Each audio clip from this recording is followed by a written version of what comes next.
Chapter 1103. Going Solo.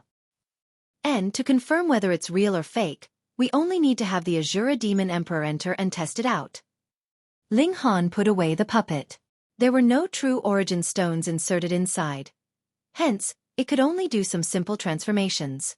It was not equipped with any real power. When he put away the puppet, light suddenly flashed before his eyes. After he had appeared in the stone statue formation, people were running towards him from both sides. It was as if none of them had realized that he had previously vanished for a period of time. Though this period of time was not long, it was still as long as a few breaths' time, yet not one person had realized it. The means of a great elite were truly amazing. Ling Han.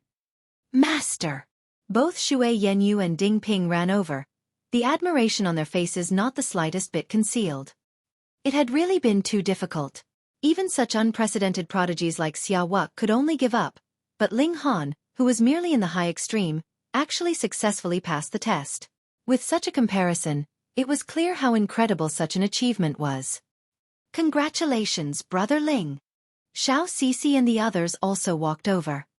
In the meanwhile, Wuque humphed coldly.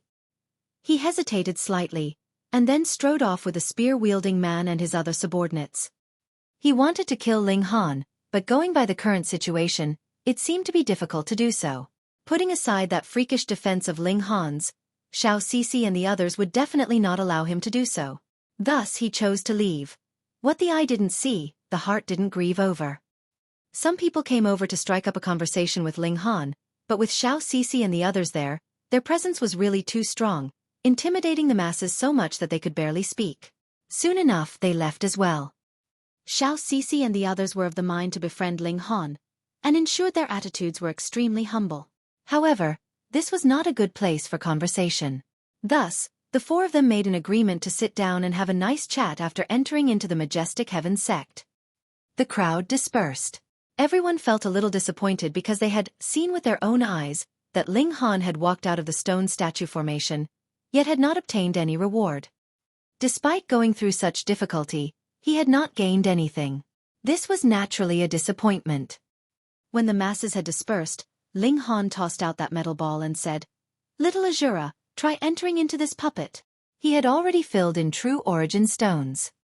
The Azura Demon Emperor quickly did as he commanded. Bang! This human-shaped puppet immediately stamped a foot down, exuding an incredibly terrifying aura. "Master, this is a sun-moon tier puppet," he uttered in a trembling voice, almost about to pass out. Previously, when the two pseudo-sun-moon tier puppets had been lost, he had almost died of heartache. After possessing immense power, and then losing it, who would be capable of glossing over it? He had never thought that after only about a year's time passed, his master would have gained a true sun-moon tier puppet.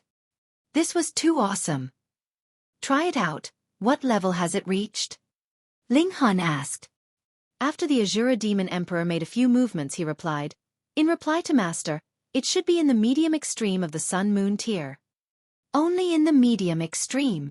Ling Han was slightly dissatisfied, but since it had been free, his demand should not be too high, should it? He nodded and said, "This puppet is yours to use." "Thank you, Master. This little Azura will work even harder. Be cautious and conscientious, meticulous, strive to the utmost." The Azura Demon Emperor was again expressing his position. He had now gained a puppet of sun-moon tier, but he did not dare to have the slightest thought of rebellion. His wildness had long since been worn away by Ling Han. In his mind, since Ling Han could give him a sun-moon tier puppet to use with a light heart, this meant that he had an even stronger trump card in hand, and could easily subdue him. He had not guessed wrongly on this part. However, even if Ling Han did not possess something like the Vajra seal, he could still easily recapture the Azura Demon Emperor. The Azura Demon Emperor's divine senses level was too low, after all. Ling Han needed only use the 7-kill subduing soul technique to knock him out, and then easily draw him into the Black Tower. By that time, he could then easily do with him as he liked.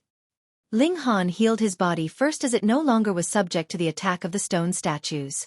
With the channeling of the indestructible Heaven Scroll, his recovery abilities were amazing, and very soon, he became completely uninjured. He changed into a new suit of robes and smilingly said, "Let's go." The 3 people and 1 puppet set off, continuing on their journey. On the way, Ling Han told Xue Yanyu and Ding Ping how he had obtained 3 divine seals and the puppet. The person buried here. Who exactly is it? It doesn't feel like a tomb. How could he still be so leisurely and refined after death? Xue Yanyu and Ding Ping both felt that it was inconceivable. Just think, you could have just buried yourself good and proper. So why had you come up with so many antics? Unwilling to remain lonely? Ling Han murmured. In the end, no one could escape death. Perhaps this great elite sang his own praises because he did not want to be forgotten. The life essence here was very amazing. Not only could it advance one's cultivation level, it could also heal the hidden injuries one had received during cultivation, and fully nurture his body. This was a very immense help. Some simply chose not to continue exploring, thinking that their abilities were too weak, and they would not be able to win over the others. Hence, they found a quiet place, stopped, and began to cultivate and nurse themselves. Nursing their bodies to the prime condition was naturally beneficial to cultivation. Master, I have broken through. Only after a few days, Ding Ping thus exclaimed. With Ling Han's alchemical pills forcefully pouring into him, his cultivation level naturally increased rapidly. This was the immortal realm, and it was comparatively easy for one to advance in the mortal territory of cultivation levels. In terms of mental state, he had the reincarnation tree. If it were not for the fact that Ding Ping still had to advance to the pinnacle of 19 stars of strength, he could have broken through long ago. Ling Han stood guard for him. Even in the galaxy, the regulations of the heavenly Tao were everywhere. Immediately, divine thunder could be heard, and lightning began to strike madly at Ding Ping. Ding Ping had cultivated Shattering Void Tear almost to perfection, but because he was not the master of a small world, he had no hope of reaching 20 stars of strength. However, 19 stars was still extremely awesome. This allowed his battle prowess to be incredibly frightening, and the heavenly tribulation he had to endure was relatively easier. After half a day, he had also advanced into immortal level. Master, may I travel around on my own? He was filled with longing, hoping that he could be like his 3 uncles, traveling extensively and learning through experience on his own. Ling Han smiled faintly and asked, So your wings have hardened then? Ding Ping was so scared he quickly knelt and exclaimed, Disciple dares not. Ling Han thought for a moment, then drew out the Swift Cloud Talisman, and handed it over to this disciple. He said, Take it. In a dangerous situation, it will help you escape. In the future, we shall reunite at the entrance. Master! Ding Ping was incredibly touched. This was something that his master had obtained by surviving the stone statue formation, and was extremely valuable. Take it, Ling Han said smilingly. He had the cloud-piercing shuttle, so the Swift Cloud Talisman was not as useful to him as one would think. Ding Ping knelt and bowed respectfully towards Ling Han. Only then did he take the Swift Cloud Talisman, and left in big strides. Are you really at ease? Xue Yanyu questioned. Ling Han did not speak. After a while he said, The boy's grown up, so I should allow him to soar. Furthermore, when I was at the cultivation level that he is presently at, didn't I run all the way to the imperial capital on my own and woo myself a beautiful girl? Xue Yanyu knew that he was teasing her, and couldn't help but roll her eyes. Yet, at the same time, she was slightly pleased. What woman did not like hearing her love compliment her on her beauty? Ling Han laughed loudly, wrapped his arms around this seductive beauty, and kissed her. Xue Yanyu was greatly embarrassed, and pointing at the Azura Demon Emperor, exclaimed, There's still someone here. The Azura Demon Emperor was stunned, and hurriedly crouched down and barked like a dog. He even wanted to wag his tail, yet realized that he was no longer that wolf. Involuntarily he felt a little awkward, and grinning sheepishly said, Mistress, don't think of this little Azura as a person. He was indeed quite shameless. Chapter 1104 Forest of the Sea. Ling Han and Xue Yanyu were intimate with each other, and if they begrudged the Azura Demon Emperor for being in the way, Ling Han would draw him into the Black Tower, which made the Azura Demon Emperor very exasperated. He really wanted to say that he was merely formed from a mass of chaotic demonic chi, and was not a human. You guys were merely embracing each other, but even if you did this and that, in his eyes, it was no different from looking at 2 dogs. Of course, he would not dare say such a thing even if he died. Otherwise, there was a chance that he would really be killed. Walking on this expansive plain, there seemed to be no end. This would make many people become impatient, and eventually give up. Time passed, day after day. Ling Han's and Xue Yenyu's cultivation level was soaring. With an alchemy emperor added with the reincarnation tree, it would be difficult for their cultivation levels not to soar. After half a month, Xue Yenyu's cultivation level had reached the late stage of the medium extreme. This was extremely amazing. Ling Han still needed a bit of time to reach the peak stage of the high extreme. After all, the higher the cultivation level, the slower one would be to advance. Finally, the expansive plains no longer appeared in front of their eyes. Instead, a massive sea appeared. However, this huge sea was incredibly strange. The bottom of the sea was connected to the plains. It could even be claimed that the plains were a part of the giant sea, and the seawater had merely been removed. Ahead of them, a wall of water suddenly appeared. It rose up from the horizon and undulated there. Meanwhile, the seabed was no longer dull and lonely, containing nothing. Instead, a forest was growing there. Forest of the Sea. Every tree was rooted on the seabed, and had trunks that were several dozen thousand meters tall. However, they were very flexible. Rather than saying that they were trees, it would be more appropriate to call them weeds, though they looked a little shocking. The trees' leaves lightly waved. Most of them were even larger than a whole house, so if anyone hid behind them, it would be very difficult to discover their presence. The seawater had a very strong effect of blocking divine sense, and their vision was incapable of seeing through these leaves. Thus, even if those that entered here were not blind, the area still managed to decrease the level of sensitivity of divine sense greatly. Be careful of the Dark Night Hole. Xue Yenyu warned immediately. Previously, because of the actions of the Great Elite, cultivators of different cultivation levels were separated without their knowledge. But when they came here, they had already seen elites of the Sun-Moon tier. It was obvious that the separated people had again been gathered together without their knowledge. The Dark Night Hall already knew that Ling Han was not easy to kill, so if they once again mobilized an assassin, he would definitely be at the Sun-Moon tier. Previously, it was impossible for them to meet, but now, that might not be the case. Perhaps one was lying in ambush in the forest of the sea, waiting for them. Ling Han nodded. He was confident, but was definitely not blindly conceited. With his present abilities, Sun-Moon tier would be able to insta-kill him. His physique of level 4 godly metal would be useless as well even if a few of his godly bones had not been shattered. His spirit would definitely collapse, and he would still die. To stand against Sun-Moon tier, even if it was the low extreme of Sun-Moon tier, he would have to reach the level of 10 stars at least. And to reach 10 stars in the Mountain River tier, he would have to first form the 5th Mountain River, and reach perfection in his cultivation. Ling Han was still a bit far from this step. Don't worry, Master. I will definitely do my best. As long as I am here, I will definitely ensure your safety. The Azura Demon Emperor said confidently, clapping his chest in assurance. Let's go. They entered into the forest of the sea. It was a good thing that there was a change, for it meant that they were walking in the right direction. Otherwise, if they continued to walk around in circles on the plain, where would the end be? Thankfully, the seawater merely shrank down the distance that divine sense could cover a great many times, and did not have special regulations suppressing them, unlike in the Star Sea. Hence, even if a battle started in the water, the abilities of cultivators would not be weakened too much. There was not only the giant underwater forest here, there were also giant fishes swimming among the trees. They were really big fish, and were as long as a few dozen thousand meters. A flick of their fishtail, and a great tsunami would be caused. Even Sun-Moon tier elites would not be able to steady themselves, and would be swept out a great distance by the powerful waves. Even if these massive fishes were not demonic beasts, merely the strength of their physical bodies alone was already frightening enough. That was why strength was considered the very most important part of battle prowess.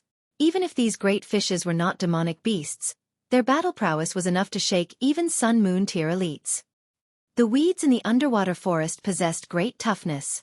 Otherwise, they would have been torn apart with a few flicks of the tails of these colossal fishes. Ling Han and Xue Yenyu walked among them, feeling that they were pitifully small. Of course, not all creatures were so huge. Ling Han had seen a few small fishes, but these small fishes were also a few dozen meters long. However, compared to the bodies of the giant fishes, which were a few dozen thousand meters long, they really could only be called small fishes. However, while the big fishes were not violent, the small fishes were. The giant fishes could not bother to dally with cultivators, but the small fishes were extremely violent. The moment they discovered the presence of cultivators, they would immediately attack brazenly. These small fishes were very strange. All their scales were made of metal, and their teeth were as sharp as knives, flickering with a sinister light. They were very tough to deal with. Their metal scales had a very strong defensive effect, and their teeth were incredibly sharp. If a cultivator of the same level were to fight them, without extraordinary battle prowess, there was a high chance he would suffer a great deal. Ling Han, however, was not scared. Instead, he was pleased. He was just worrying about not having any level 2 godly metal to increase the might of the divine demon sword. Weren't these materials delivered right to his doorstep? Boom! A fish flicked its tail, producing a powerful movement. It charged over at Ling Han, and the water rippled as it moved, causing one to be unable to maintain his footing. Ling Han opened all the pores on his body, and poured out origin power. Suddenly, he shot out like an arrow, charging towards that fish. The power of this fish was only equivalent to the level of the medium extreme of Mountain River tier, so how could it be of any match for Ling Han? In a few moves, Ling Han had cleanly ripped off all the scales of its body, and it had become a naked fish. I will spare your life. Ling Han grinned. With a powerful toss, he threw the fish out. After absorbing the essence of godly metal of the fish scales, the divine demon sword experienced a sliver of a boost. Of course, it was only a sliver. However, not too long after, that fish swam back towards them. Its distinctive traits were too obvious. All its fish scales had been removed, and in this place, it should be the only one like this. However, it was not all on its lonesome. Instead, it had brought along a large school of its kind. At least a few hundred violent fishes charged over, every one of them bearing their sharp teeth, boiling with killing intent. How does it feel to have your good deed repaid with evil? Xueqi teased. Ling Han laughed loudly and said, Why do I feel like this is a gift instead? True, it was only a few hundred violent fishes.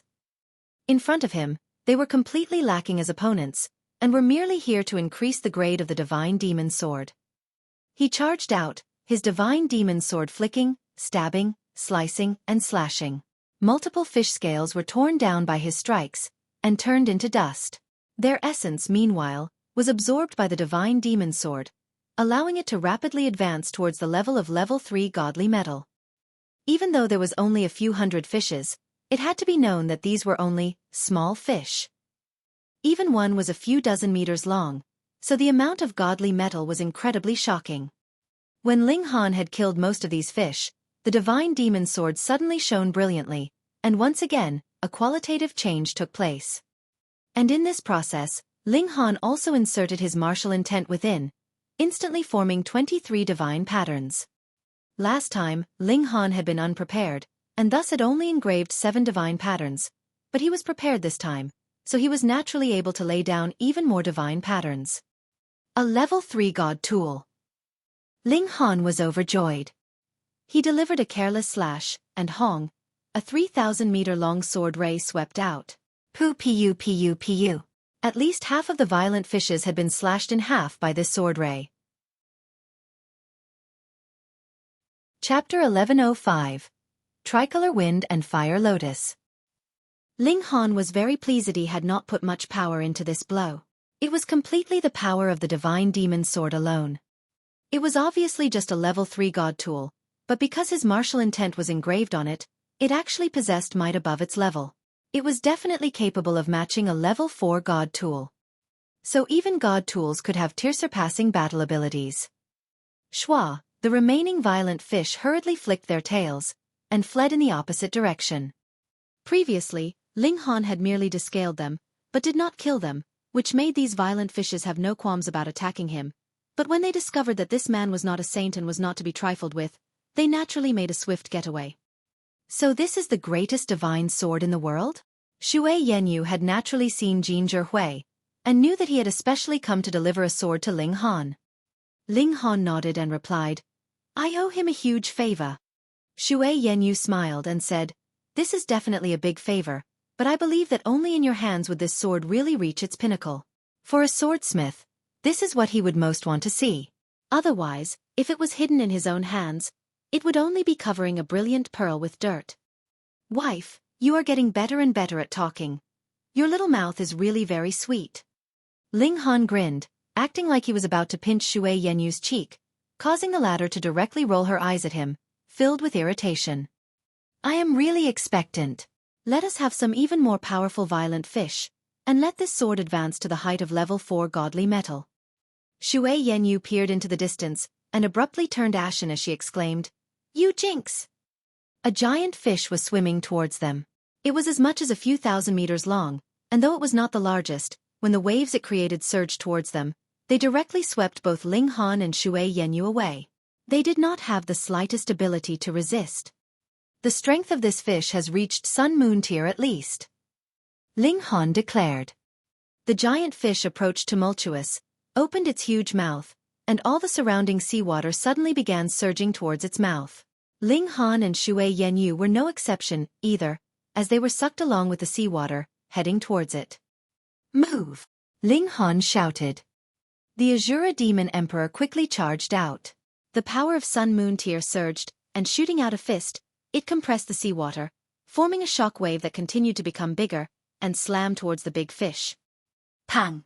The massive fish was suddenly sent flying a few thousand meters. The strength behind this punch was extremely immense. A part of its body had even caved it, causing bloody water to seep out. The giant fish charged back in rage born from pain. With a sweep of its tail, a furious wave rolled out. The Azura Demon Emperor went to meet this strike. Though he was pitifully small in size, he did not lose in terms of strength. He shot out a fist in a direct confrontation with the giant fish, and both sides were sent flying back. The man and fish battled furiously. Neither of them were cultivators in the true essence of the word. One was a puppet, depending on true origin stones and formation patterns which allowed it to possess battle prowess of the Sun Moon tier, whereas the other was gifted by nature, possessing a massive body and frightening strength. This was just like an ant.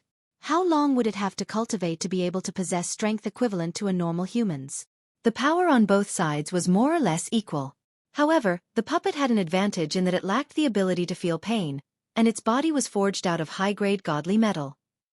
Naturally, it had a huge lead, and after a few dozen moves, a great many scales had been torn off the giant fish, which began to bleed.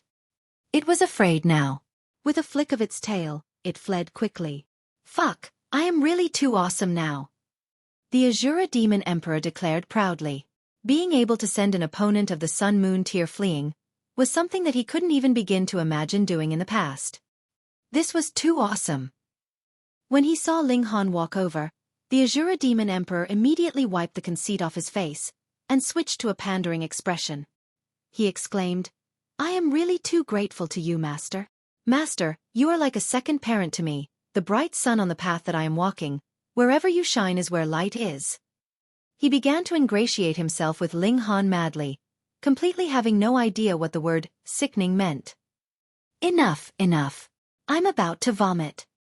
Ling Han hurriedly waved him off, causing Xue Yenyu to purse her lips in an amused smile. Only then did the Azura Demon Emperor sheepishly become quiet, feeling that he had not praised enough. In any case, he could not possibly increase his abilities through cultivation, so he had been training his skill of sucking up these few days. It was so rare for him to have such a good opportunity to use this skill. He had not thought that just when he had barely started, he would be stopped, which made him a little depressed. Why did Master not allow him to show off his strength? After sinking deep into the Great Sea, this forest showed its magnificent appearance. These massive weeds were no longer of the same dark green color, but had become brilliantly colored. Some were purple, red, and orange, and the colors of the fishes had similarly become even richer and more colorful. However, the threat posed by these fishes increased further. These big giants obviously did not have the slightest tremor of origin power, yet were born with divine patterns, which gave them unique abilities. There were gigantic octopuses that would spit out ink when encountered, dyeing their surroundings completely black. Not only could they not even see the fingers on their own hands, even their divine sense would be completely blocked, causing one to become completely blind, and they could only submit themselves to attacks. There were giant fish that had multicolored sharp spikes growing from their heads. Ling Han watched one penetrate the body of another huge fish with a spike, killing the latter in a single move. And there were also others that possessed strong poison. There was completely no need for them to strike their opponents directly. The area they swam through was a zone of poison in itself. A great many giant fish directly turned over and died, killed easily by poison. This was a dangerous place. Big fish would eat small fish, and small fish would eat cultivators. Of course, when big fish feasted, they would not mind also eating a few cultivators as they did. Everywhere there were the bones of giant fish. There were also severed body parts of cultivators. Usually, there would only be an arm, a leg, or a head, floating around in the huge sea. The cloud-piercing shuttle was not useful in this underwater area, so Ling Han did not use this god tool. When they met with giant fish below the medium extreme of Sun-Moon tier, he would have the Azura Demon Emperor deal with it, and if they encountered even stronger ones, they would hide into the Black Tower. They would only leave when the coast was clear. The fish here still had a bit of value. The bones of some fish were made of metal, their quality comparable to godly metal of the same level. Thus, as long as they met such fish, Ling Han would draw them into the Black Tower. In future, he could use them to increase the might of the divine demon sword. In a certain corner of the deep sea, Empress Xueqi was standing opposite an old man, and near them, there was a tricolored lotus flower in full bloom. Even in such an environment, one could still smell its beautiful fragrance. As expected, this was a divine herb. Otherwise, how could it have attracted the attention of Empress Xueqi? But that old man was actually capable of standing strong against her, showing that his abilities were definitely extraordinary. They both stood with hands crossed behind their backs. In a diameter of about 3 meters around them, there was actually not even a drop of seawater, which showed their powerful abilities, being capable of blocking even the seawater in this place. This is merely a tricolor wind and fire lotus, and would need at least a few million years to evolve into a 7-colored one. It is not of any use to you at all. So why don't you allow me to have it? I shall not take it for nothing either. I am willing to part with 3 dragon fragrance pills as compensation. How about it? The old man asked. Tricolor wind and fire lotus was a unique treasure of heaven and earth. If a mountain river tier cultivator drew it into the space of his dantian, he would be nurtured by the divine lotus at all times. Not only would his cultivation rapidly accumulate, he could also communicate with the Tao of heaven and earth with the help of the divine lotus because it was a great treasure of the heaven and earth. Even the comprehension of his cultivation level would be amazingly accelerated. However, when the cultivator advanced into the sun-moon tier, the essence of the divine lotus would have been expended, and would naturally wilt. This was still a tricolored one. If it had reached 5 colors, it could be used by sun-moon tier cultivators, and for a 7-colored one, even heavenly body tier elites would treat it like an ultimate treasure. Chapter 1106. Crimson Fire Needle. Empress Xueqi was enveloped in an aura of primal chaos. As she blinked, great stars materialized behind her back before quickly disappearing again. Those at the consummate level of the heavenly body tier could only possess 4 heavenly bodies, yet the materialization and vanishing of these heavenly bodies was far too frequent, so much so that it looked like there were countless heavenly bodies radiating behind her back. A boundless aura radiated from them, exuding her might as a ruler. She humphed and said, "I'll give you 5 dragon fragrance pills." The elder faltered for a moment. "Ha, I'm offering you 3 dragon fragrance pills so you can give up on this tricolor wind and fire lotus. Yet you're offering me 5 back. Are you trying to defeat me with your wealth?" In any case, dragon fragrance pills were extremely valuable pills that could increase a heavenly body tier elite's comprehension of the great Tao. The elder had offered 3 dragon fragrance pills as there was a descendant he really adored. This descendant had just broken through to the mountain river tier, and with the help of this tricolor wind and fire lotus, they would be able to complete the mountain river tier in just 1,000 years, or perhaps even several hundred years. Moreover, it would help them reach perfection in all of the minor levels. If it weren't for his descendant, this tricolor wind and fire lotus would have been completely useless to him. As such, how could he have offered such a high price? Of course, one could also plant the lotus if they had enough patience. After absorbing the essence of heaven and earth for a few 100 million years, it would perhaps become a 7-colored wind and fire lotus. After tens of billions of years, it would perhaps become a 9-colored wind and fire lotus. However, who could wait for such a long time? The elder pondered for a moment before nodding and saying, "Fine, 5 dragon fragrance pills. The tricolor wind and fire lotus is yours." Empress Xueqi casually tossed a spatial ring toward the elder. She was extremely domineering, and she never hesitated with what she did. She started to stride toward the lotus. "Wait!" the elder shouted. He extended his arm to block her. Killing intent appeared on Empress Xueqi's face. Was the elder going back on their deal? "Heh, I'm not one to go back on my word. However, don't you think you should let me verify the authenticity of the dragon fragrance pills first?" Empress Xueqi didn't speak. However, she stopped walking toward the tricolor wind and fire lotus. The elder's request wasn't excessive. After all, who would trust a stranger? The elder retrieved a vial of pills from the spatial ring. Then, he unplugged the cork and poured an alchemical pill out. He studied it for a while, and a smile eventually appeared on his face.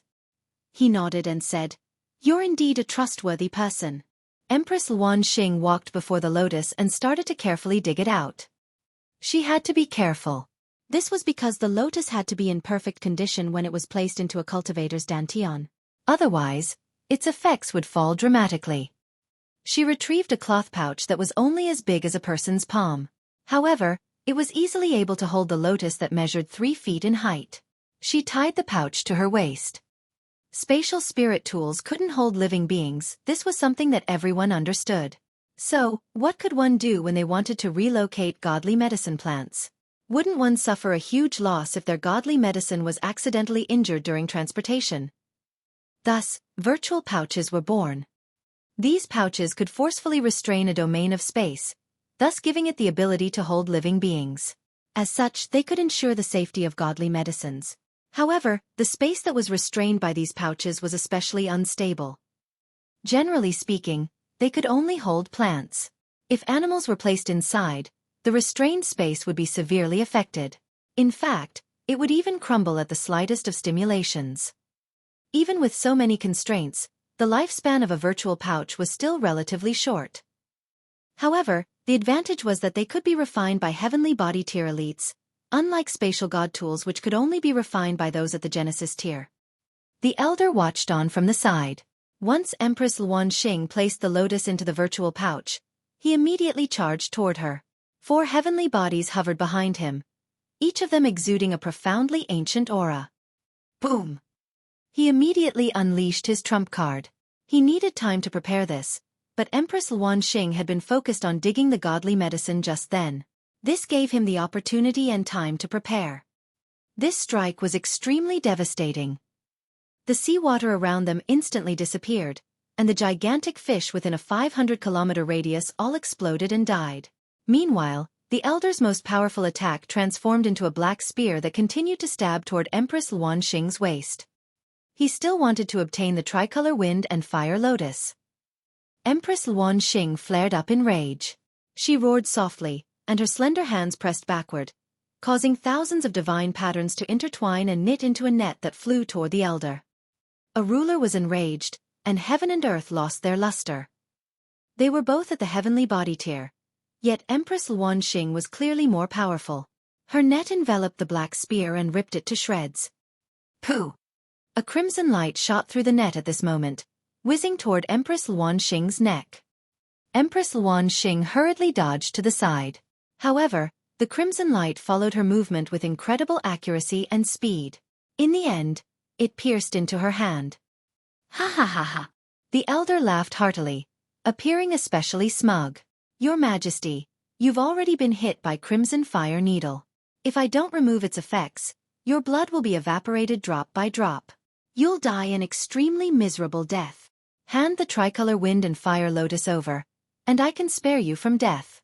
You're a beautiful woman after all, and it'll be a shame for you to die like this." There was a peculiar glint flashing in the elder's eyes. She was a breathtaking beauty, yet she had been captured by him. Moreover, she was also the empress of a majestic empire.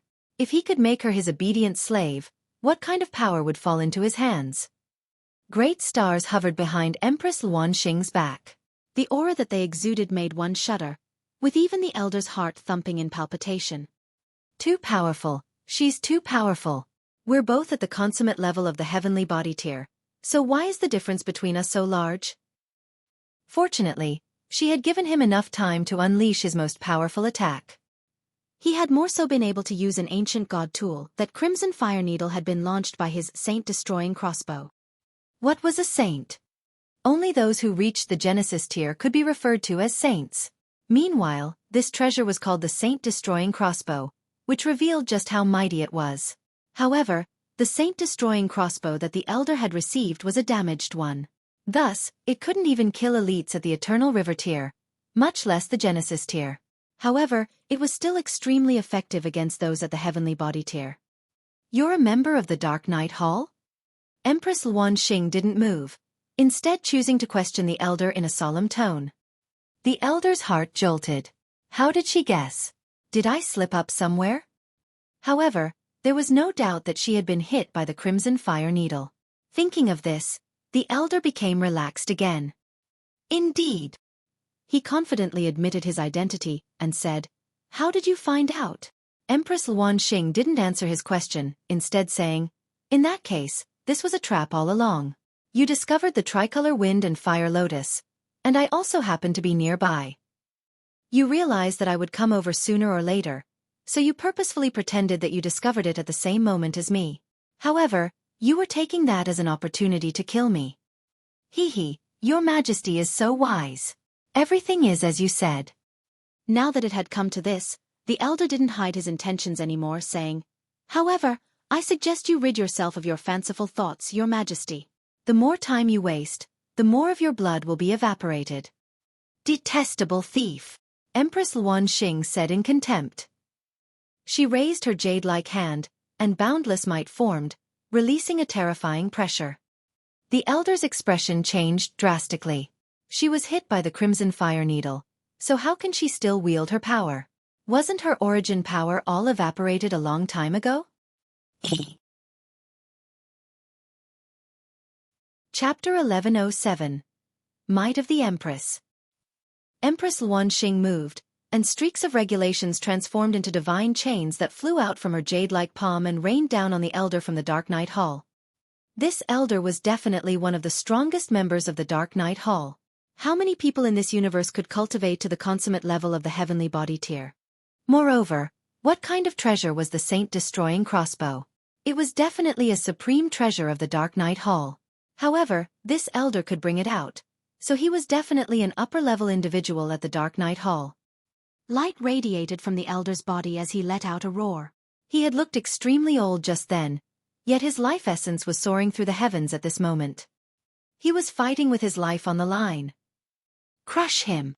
Empress Luan Xing cried softly. Countless divine chains swarmed about as her hands pressed down. This was the manifestation of Tao, and it could display one's comprehension of the great Tao of heaven and earth. The elder combusted his blood essence.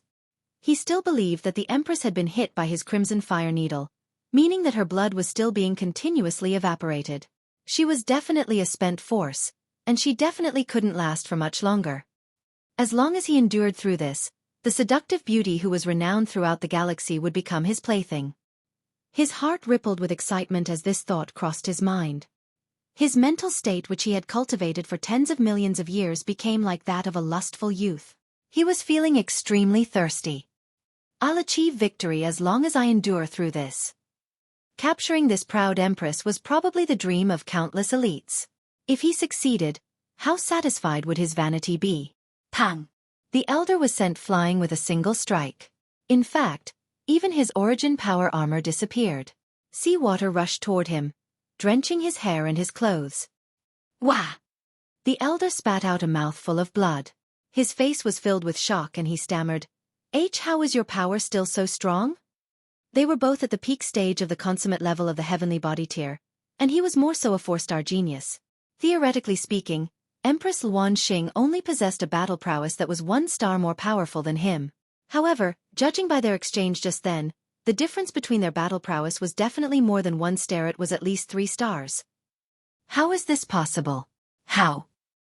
Empress Luan Xing didn't reply, instead saying, "Treacherous thief, die." She had the mindset of a ruler, and the world had to listen to her commands. No one was allowed to defy her. The elder retrieved a helmet and put it on. Regulations of the Great Tao instantly flowed down from the helmet, intertwining to form divine patterns that stuck to his body. At a rough glance, there were at least 1,000 divine patterns. He was a super elite to begin with, so he already possessed over 3,000 divine patterns. Add to that the 1,000 from the helmet, and the aura that radiated from his body instantly soared explosively. Right now, he was already no weaker than Empress Xueqi. "Kakaka, don't forget that I'm from the Dark Night Hall," the elder said arrogantly. "We've existed for even longer than the three majestic empires, so the richness of resources that we possess is far beyond your majesty's imagination. You're nothing but a weakling who relies on external tools." Empress Xueqi said coldly. Her divine chains transformed into sabers, spears, swords, and crossbows as they rained down from the sky. This was truly terrifying. It was as if the sky were about to collapse, and it was as if even the heavens wanted to punish the elder from the Dark Night Hall. The elder's expression changed drastically. He had clearly activated a high-level god tool already, yet at this moment, he had no confidence that he could win. He felt that the seductive beauty opposite him was powerful enough to make his hair stand on ends. He finally retrieved a black crossbow that was engraved with complex divine patterns. However, this crossbow was damaged, and many of the divine patterns only had half or even just a third of their patterns remaining. Even so, this didn't stop the crossbow from being powerful. The elder didn't hide the existence of this crossbow with his power anymore, and the space around them was instantly permeated by a terrifying killing intent. It was as if this aura could kill gods and slay saints. Saint-destroying crossbow. "Your Majesty, I suggest that you surrender." "Hee, I brought 3 crimson fire needles this time, and you've already been hit by one of them. If you're hit by another, even I won't be able to save you. I can only watch a beauty die before my eyes." Empress Xueqi didn't take his words to heart. She pressed her palm down, and the entire world instantly became dark. Countless divine chains slithered down, moving to slay the elder. Humph! A fierce look appeared in the elder's eyes. Although he wanted to capture this seductive beauty, his own life was far more important in comparison. At this moment, he didn't have any crooked thoughts anymore. He lashed out with his palm, causing thousands of divine patterns to intertwine and form a wall before him. Meanwhile, he activated the saint-destroying crossbow. He was going to launch an earth-shattering attack. In terms of strength, he was a few pegs below Empress Xueqi. However, the helmet on his head increased his strength and mitigated at least 1 star of difference between them. Thus, even if he wasn't her opponent, at least he wouldn't be defeated in an instant. He was buying time to activate the saint-destroying crossbow. With this and the crimson fire needles, even heavenly body tier elites would suffer certain defeat. Even if 1 crimson fire needle weren't enough, there were still another 2. The saint-destroying crossbow was finally activated. The quality of this god tool was far too high, and even though the elder possessed an astonishing power, he still felt strained after activating it for 2 times in quick succession. Sweat raced down his forehead, and even his aura started to become unstable.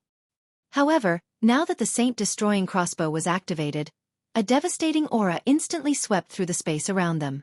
This was still a saint tool, even though it was damaged and its might was reduced. A serious expression appeared on Empress Xueqi's face. She didn't dare to be careless before such kind of saint tool.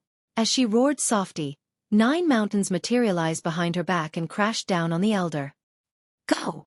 The elder gritted his teeth, not having any more thoughts of getting lucky. He fired the crimson fire needle using the saint-destroying crossbow. A crimson light whizzed out and directly pierced through Empress Xueqi's regulations defense, continuing to fly toward her after it did so. The elder chuckled coldly. Once the saint-destroying crossbow was fired, its target would definitely be hit. This was unless one was more powerful than the saint-destroying crossbow. Meanwhile, the crimson fire needle could rapidly evaporate a cultivator's blood. Even heavenly body tier elites wouldn't be able to last for long. The Empress had already been struck once, yet she was still able to endure for the time being. However, the elder didn't believe that she could endure being struck again. Empress Xueqi had still dodged before, yet she didn't even make an attempt to dodge this time. The crimson light pierced through her chest. She's done for. The elder was happy yet regretful at the same time. The Empress was definitely going to die after being hit by 2 crimson fire needles. Even he wouldn't be able to save her. It was a great shame that this stunning beauty was going to die before he had even gotten the chance to savor her. However, a suspicious, even terrified look instantly appeared on his face. This was because Empress Xueqi was standing before him unscathed. Her vitality soared through the sky, while her domineering might was no weaker than before. What part of her looked like someone who had been struck by 2 crimson fire needles? After dealing with the elder's attack, Empress Xueqi launched into a ferocious offensive. The space in the surroundings was shattered by her palm. The elder gritted his teeth, not a shred of fighting spirit left in him. He frantically turned around to flee. Empress Xueqi pursued him for a few steps before suddenly coming to a halt. Her aura had become slightly unstable. I was struck by his first surprise attack, and even my 9 Deaths Heaven art was unable to completely suppress the crimson fire needle. Luckily, I was prepared the second time, and was able to use this peculiar stone to block his attack. Assassins from the Dark Night Hall were naturally terrifying. The saint-destroying crossbow was more so a precious treasure that could suppress heavenly body tier elites. Humph! I'll slaughter you even if you escape to the ends of the world. She started to pursue him. Chapter 1108. Assassin. Ling Han suddenly stopped in his tracks. What's wrong? Xueqi asked. Ling Han pondered for a moment and replied, I have a nagging feeling that someone's following us. Is it the Dark Night Hall? Or is it Zhao Luan or Xia Wuque? Xueqi listed the possibilities. However, a bitter smile instantly appeared on her face. There were truly quite a lot of people who wanted to kill Ling Han. Ling Han thought for a moment and said, It can't be Zhao Luan. He's with Great General Zhao, and with Great General Zhao's status, there's no need for him to follow me sneakily. If he wants to kill me, he'll do so directly. It can't be Xia Wuque either, as there aren't any Sun-Moon tier elites by his side. After seeing my defenses, he won't come over to ask for a beating. It's most probably the Dark Night Hall. Ling Han made his judgment. If it's the Dark Night Hall, why haven't they attacked yet? Could it be that the assassin is not strong enough, so they're currently calling for reinforcement from other elites? Xueqi also started to speculate. Ling Han shook his head and said, This place is unfamiliar to everyone, and it's even impossible to differentiate north from south. How can they describe my location? Indeed. Since no one has ever been here before, how can they give our location to others without having a map to reference? A troubled expression appeared on Xueqi's face. She clapped her hands and said, Since that's the case, the assassin probably hasn't appeared because they're too weak. Not necessarily. Ling Han didn't agree with this, and he said, Perhaps they know of Little Azura's existence, and also know that he's not an easy opponent. Thus, they're searching for a better opportunity to strike. That's right. Xueqi hurriedly nodded in agreement. She had subconsciously overlooked the Azura Demon Emperor's existence. The main reason for this was because he continued to use shameless methods to make his presence known. How could she think, oh, he's also an elite? Ha! Why haven't I detected anything out of the ordinary? The Azura Demon Emperor asked. There was a confused look on his face. Ling Han shook his head and said, Although you've entered a Sun-Moon tier puppet, your own power is still only at the Mountain River tier. In other words, your divine sense is still too weak. Moreover, this place can weaken the perception of one's divine sense, so it's extremely normal that you aren't able to detect anything abnormal. A dispirited expression instantly appeared on the Azura Demon Emperor's face. He couldn't raise his cultivation level in the immortal realm, and this left him feeling extremely dissatisfied. Rather than letting them follow us, why don't we lure them out of hiding? Ling Han rubbed his chin in thought. If there were someone continually following behind him, he would feel extremely restricted when doing things. For example, he wouldn't be able to enter and exit the Black Tower as he pleased, as this would risk exposing his secrets. How are we going to lure them? Xueqi asked. We'll have Little Azura run far away, Ling Han said with a smile. He had the Vajra seal and the Lion seal, and thus he wasn't afraid of Sun-Moon tier elites, even if they were at the pinnacle of the Sun-Moon tier. Master, you don't want the loyal little Azura anymore? The Azura Demon Emperor instantly acted like a cute puppy. It was a shame that there was no tail for him to wag. Piss off. Ling Han couldn't stand him, and he immediately kicked him aside. Master! The Azura Demon Emperor instantly flew several hundred kilometers away. A smile appeared on Ling Han's face and he said, "Let's hope that the assassin will appear sooner rather than later. Otherwise, it'll feel like there's a poisonous snake spying on us the entire time." There was a look of worry on Xue Yenyu's face. If the assassin attacked, they would definitely be an elite at the Sun-Moon tier. Perhaps they wouldn't even give Ling Han the opportunity to hide into his black tower or use his divine seals. "Don't worry, your hubby isn't any ordinary person," Ling Han said with a chuckle. "Girl, flash me a smile." This made Xue Yenyu laugh, and she rolled her eyes at him in annoyance. The two of them continued forward, and the Azura Demon Emperor heeded the command to keep his distance from them. He purposefully created an opportunity for the assassin. One day later. He. There was a burst of cold laughter, and a figure instantly appeared before Ling Han and Xue Yenyu.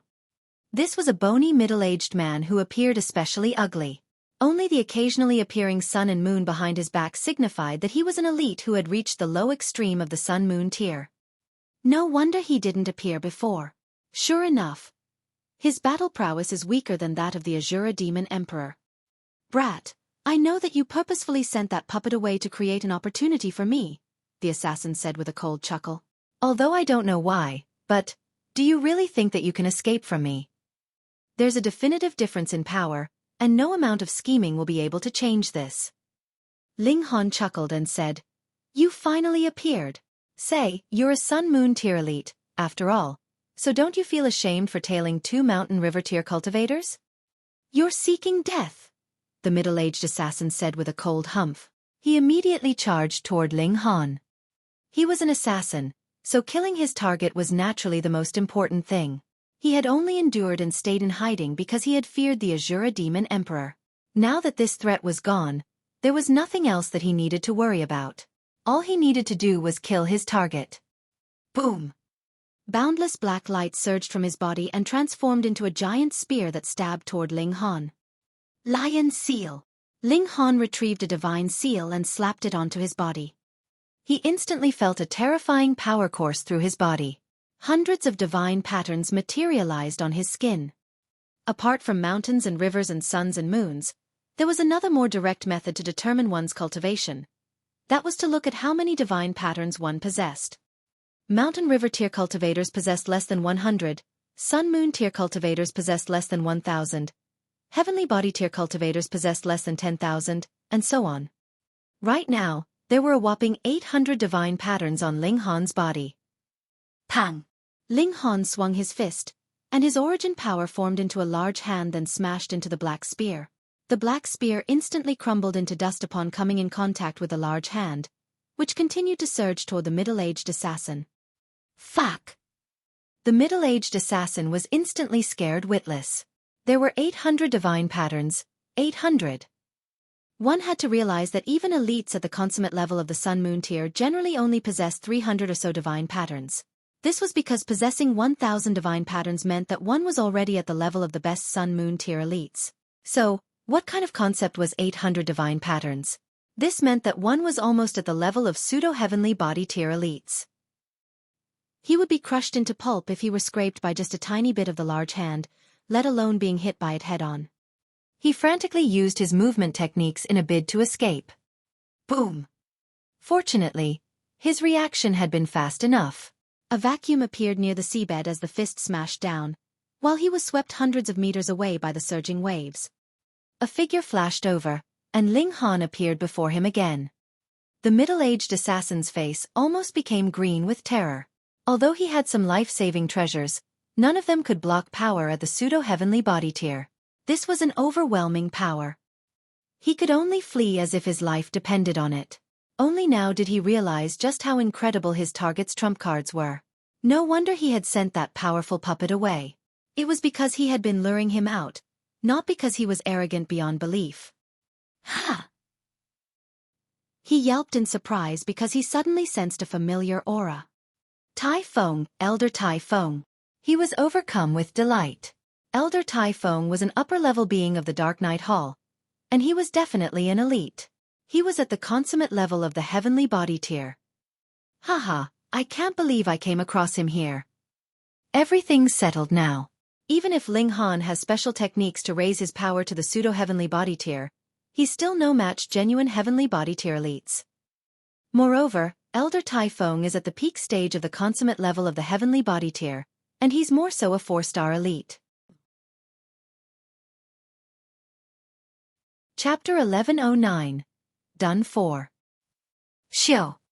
An elder streaked over, and his powerful aura made it feel as if the sky were collapsing. One could barely breathe under the pressure of his aura.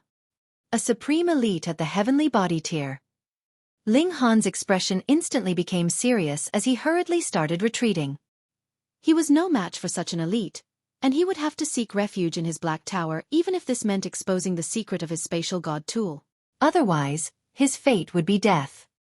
He rushed to Xue Yenyu's side before picking her up, and he was just about to enter the black tower. However, he suddenly faltered before he could enter. This was because he sensed another powerful aura. In fact, this aura was even more powerful than the heavenly body tier elders. Moreover, it seemed a little familiar. It's Empress Luan Xing. He immediately decided not to enter the Black Tower upon realizing this. Instead, he remained where he was, quietly waiting for things to play out. Elder Tai Feng. The middle-aged assassin was both surprised and delighted. However, he didn't realize that Elder Tai Feng was extremely disheveled at this moment. His clothes were in tatters, and they were more so drenched in blood. A regulation divine chain ferociously whipped over like a spear and caught up to Elder Tai Feng. Pooh! The divine chain pierced through his shoulder before trapping him in place. Elder Tai Feng was in an extremely sorry state. He had already been pursued by Empress Luan Xing for 1 day and 1 night, and he had already used all of the techniques that he could. However, all this was to no avail. Before this Empress, his resistance was futile. He didn't dare to counterattack. Instead, he used his hand like a sword and sliced down toward his own shoulder. Blood sprayed through the air as half of his shoulder was cut off. However, the divine chain that was holding him in place also lost its effects. Yet just as he was about to flee again, a large white hand descended from the sky. This hand was slender and as smooth as jade, and it was filled with a sense of beauty. However, in Elder Tai Feng's eyes, this hand was like a talisman of death. A look of despair spread across his face. He had already used all of his trump cards. He couldn't block this attack. Boom! The large hand pressed down, and Elder Tai Feng was ruthlessly smashed into the bottom of the sea. When the large hand disappeared, it could be seen that at least 1/3 of his bones had been broken. He continuously coughed blood, and his aura had already fallen to an extremely low level. Elder Tai Feng.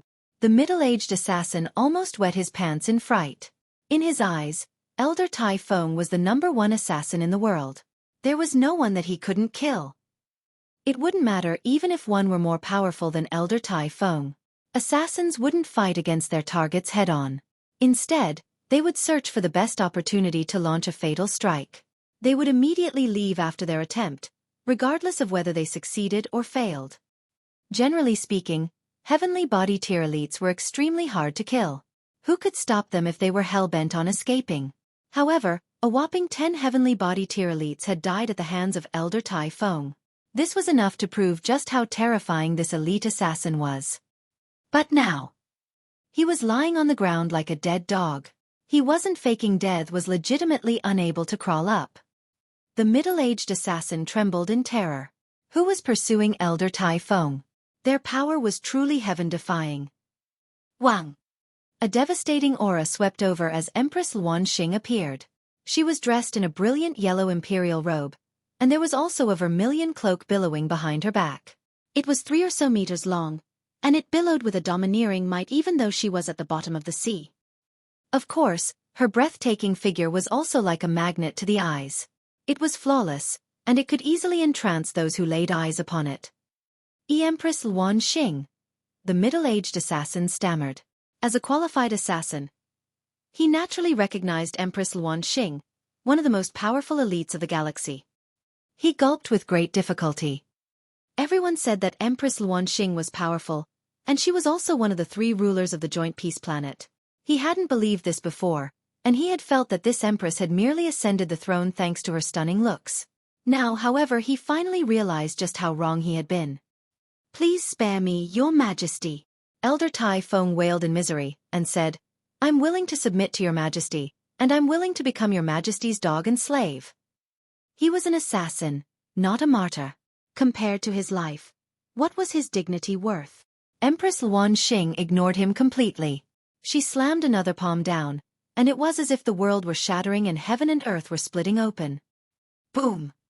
Elder Tai Feng was smashed into pulp by this terrifying palm strike. Both his body and his soul were destroyed. Meanwhile, the middle-aged assassin was caught up in a tiny bit of the shockwave, yet this was enough to shred him into nothingness. So powerful, Ling Han thought to himself. This was the first time he had seen Empress Luanxing unleash her true might. Her battle prowess was overwhelming enough to make heaven and earth lose their luster. Empress Luanxing swept her gaze over Ling Han and Xueqi as she landed on the ground. Then, she suddenly started to walk toward them. Ling Han's heart shuddered. Although they were all from the same majestic empire, he still had to remain vigilant. Moreover, the mind of a ruler was even harder to understand. Who knew what the Empress was thinking? Empress Luanxing suddenly stumbled, and the aura of primal chaos that enveloped her also became unstable. A supreme elite of the heavenly body tier actually stumbled as they walked. Ling Han instantly understood. Although Empress Luanxing had killed a supreme elite of the Dark Night Hall, she had also paid a price. That's right, she was definitely targeted by a surprise attack as well. Going by the Dark Night Hall's habits, they'll only attack if they have a 70 or 80% chance of success. "Are you all right, Your Majesty?" Ling Han asked hurriedly. This question was only an excuse to slow her down. Her target was clearly Xueqi. "Move over," Empress Luanxing chided. She extended an arm and sent Ling Han to the side. She then grabbed Xueqi's hand, and was just about to bite down on her wrist. Ling Han was startled, and he instantly dashed over to protect her, not having the time to bother with anything else. He didn't have any other thoughts at this moment. There was only one thing running through his mind as a man. What was the point of living if he couldn't even protect his own women? Gasp! He felt a sharp pain on his neck, and his skin that was as tough as level 4 godly metal was instantly pierced open. To his surprise, Empress Luanxing had actually bitten down on his neck, and was now sucking on his blood.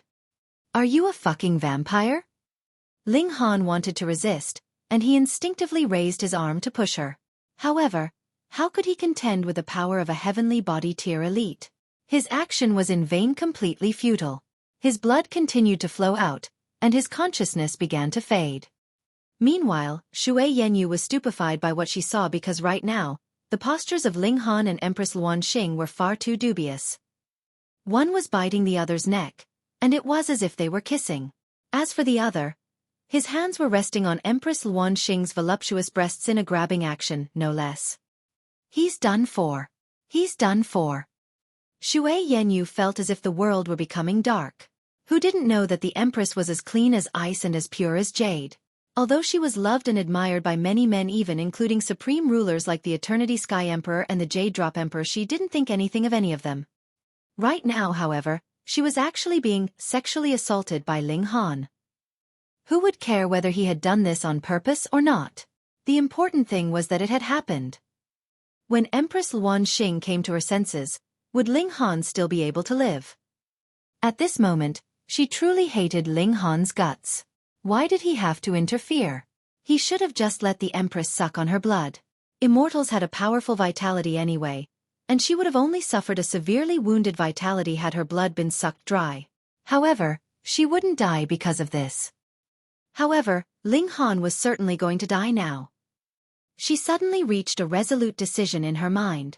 She drew her sword and ruthlessly stabbed it toward Empress Luanxing's back. Chapter 11:10. Getting Lucky. If only one of them could survive, Xueqi naturally wished that it would be Ling Han. She didn't care what would happen to the joint peace planet after Empress Luanxing died, nor did she care that she and Ling Han would be hunted by heavens knew how many people. She didn't care about all that. At this moment, she only wished that Ling Han could live on. Pa! However, her sword was caught and tightly held by a hand. She couldn't stab it forward any further. It was Empress Luanxing. She had already raised her head and turned around. Although Xue Yanyu couldn't see her expression, she believed that it was definitely one of rage and fury. Her own subject actually dared to assassinate her. This was high treason. A boundless killing intent swept outward, bringing with it the domineering might of the Empress. The color instantly drained from Xue Yanyu's face. However, she was unafraid. She simply looked at Ling Han lovingly. They couldn't live together, but they could at least die together. Yet, the fatal blow that she was expecting never arrived. She couldn't help but feel puzzled. She looked toward the Empress, only to see that she was enveloped in an aura of primal chaos. It was impossible to discern her expression. Ling Han's body shuddered as he slowly regained consciousness.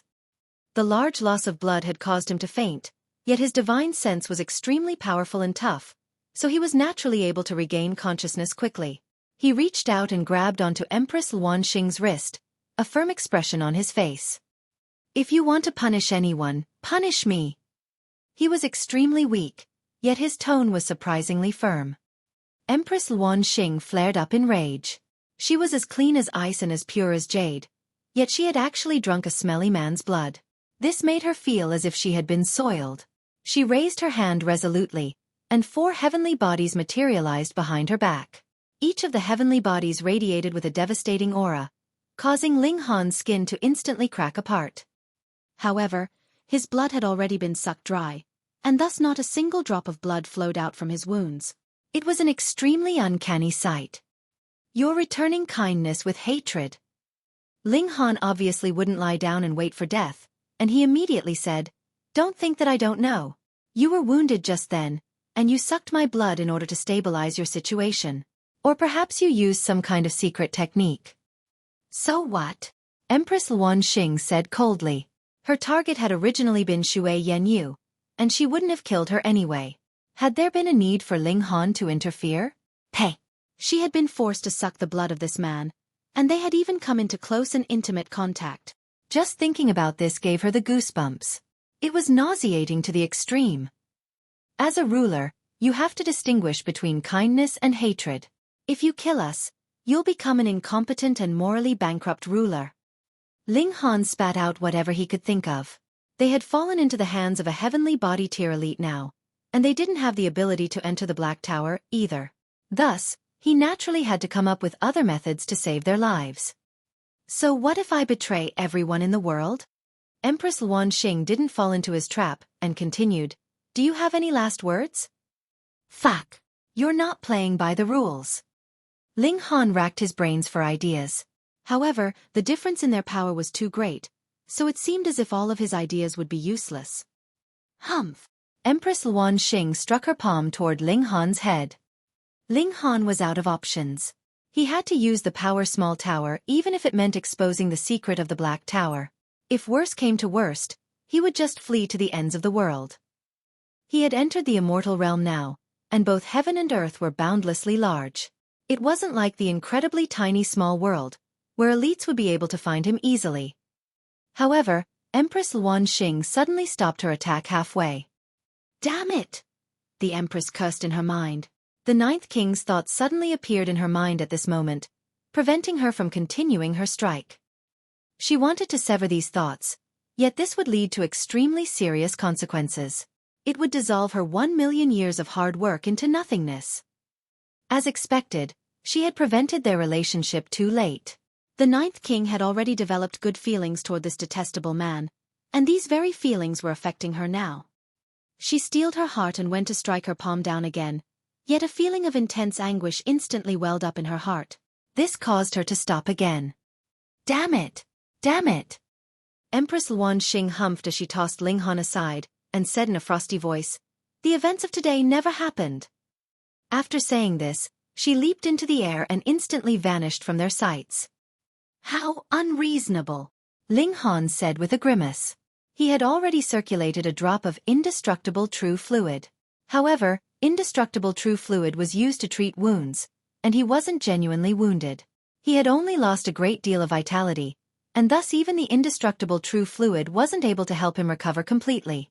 His face was still as white as a sheet. Xue Yanyu felt as if she had just woken up from a dream. They had actually escaped death.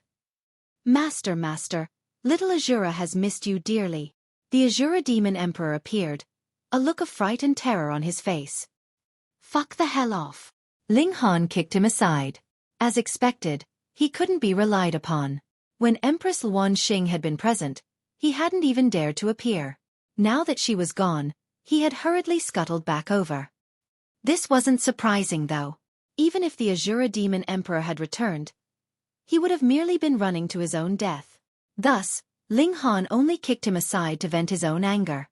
He didn't actually have any ill intentions. Ling Han breathed a sigh of relief and said, "Phew, we weren't killed. How extremely fortunate." He would just pretend that he had been bitten by a dog. There were heaps of medicine in the Black Tower anyway, so he wouldn't need long to recover his vitality. Xue Yanyu rolled her eyes at him and said, "Do you know that you indecently assaulted Her Majesty just then?" "Huh?" There was a puzzled expression on Ling Han's face, and he said, "Are you kidding? I was almost sucked dry just then. How could I have indecently assaulted that woman?" "Humph. I saw it clearly with my own two eyes. Both of your hands had grabbed onto Her Majesty's breasts." There was a strong feeling of jealousy in Xue Yenyu's voice. Her mind had been filled with worry for Ling Han at that time, and now that they were safe, she naturally started to feel jealous. "What?" Ling Han was stunned, and he raised his hands in disbelief. These two hands had actually grabbed Empress Luan Xing's voluptuous breasts. Fuck. Why couldn't he recall this at all? He hadn't felt anything. Xue Yanyu humphed and said, "Do you still want more? Are you lost in the beautiful memories?" Sure enough, men couldn't be trusted. "Why are you feeling jealous?" Ling Han pulled her into his arms and said, "I almost died just then, so how could I have thought about such matters?" A look of lingering fear appeared on Xue Yenyu's face. One of them had grabbed the Empress' breasts, while the other had attempted to assassinate her. However, none of them had died. This was an incredible miracle. "My wife still feel better." Ling Han chuckled softly as he cupped his hands over Xue Yenyu's chihuahua-sized one breasts. They truly felt amazing. Pervert. Xue Yanyu scolded. She was just about to pinch Ling Han, yet she realized that he had already collapsed into her lap and fallen into a deep slumber. Her tender feelings were instantly stirred, and she bent down to embrace him. This man had stood up in order to protect her. If he hadn't, none of these troubles would have ever arisen. She couldn't help but smile sweetly. She had met a man who was willing to sacrifice himself for her. What more could she ask for? She embraced Ling Han and let his head rest in her soft bosom so that he could get as good a rest as possible. However, she still couldn't understand why the Empress had suddenly let them go, especially since she had already developed such an intense killing intent toward them. What worldly matter could still strike fear in the Empress' mind? There was definitely none. However, she quickly pushed these thoughts to the back of her mind. She simply gazed at Ling Han with a loving expression, a sweet feeling permeating her heart. Chapter 11:11. Seeing Another Tower. After heavens knew how long, Xue Yanyu realized that Ling Han had already opened his eyes, and was now gazing at her. She suddenly became embarrassed, and she was just about to let go of him. However, she suddenly felt Ling Han's arms wrap around her waist. "Wife, let me lie here for a little longer," Ling Han said in a muffled voice, his head buried in her bosom. Xue Yanyu was both happy and embarrassed. However, her embarrassment still caused her to chide. "You're already so old, why are you still acting so spoiled?"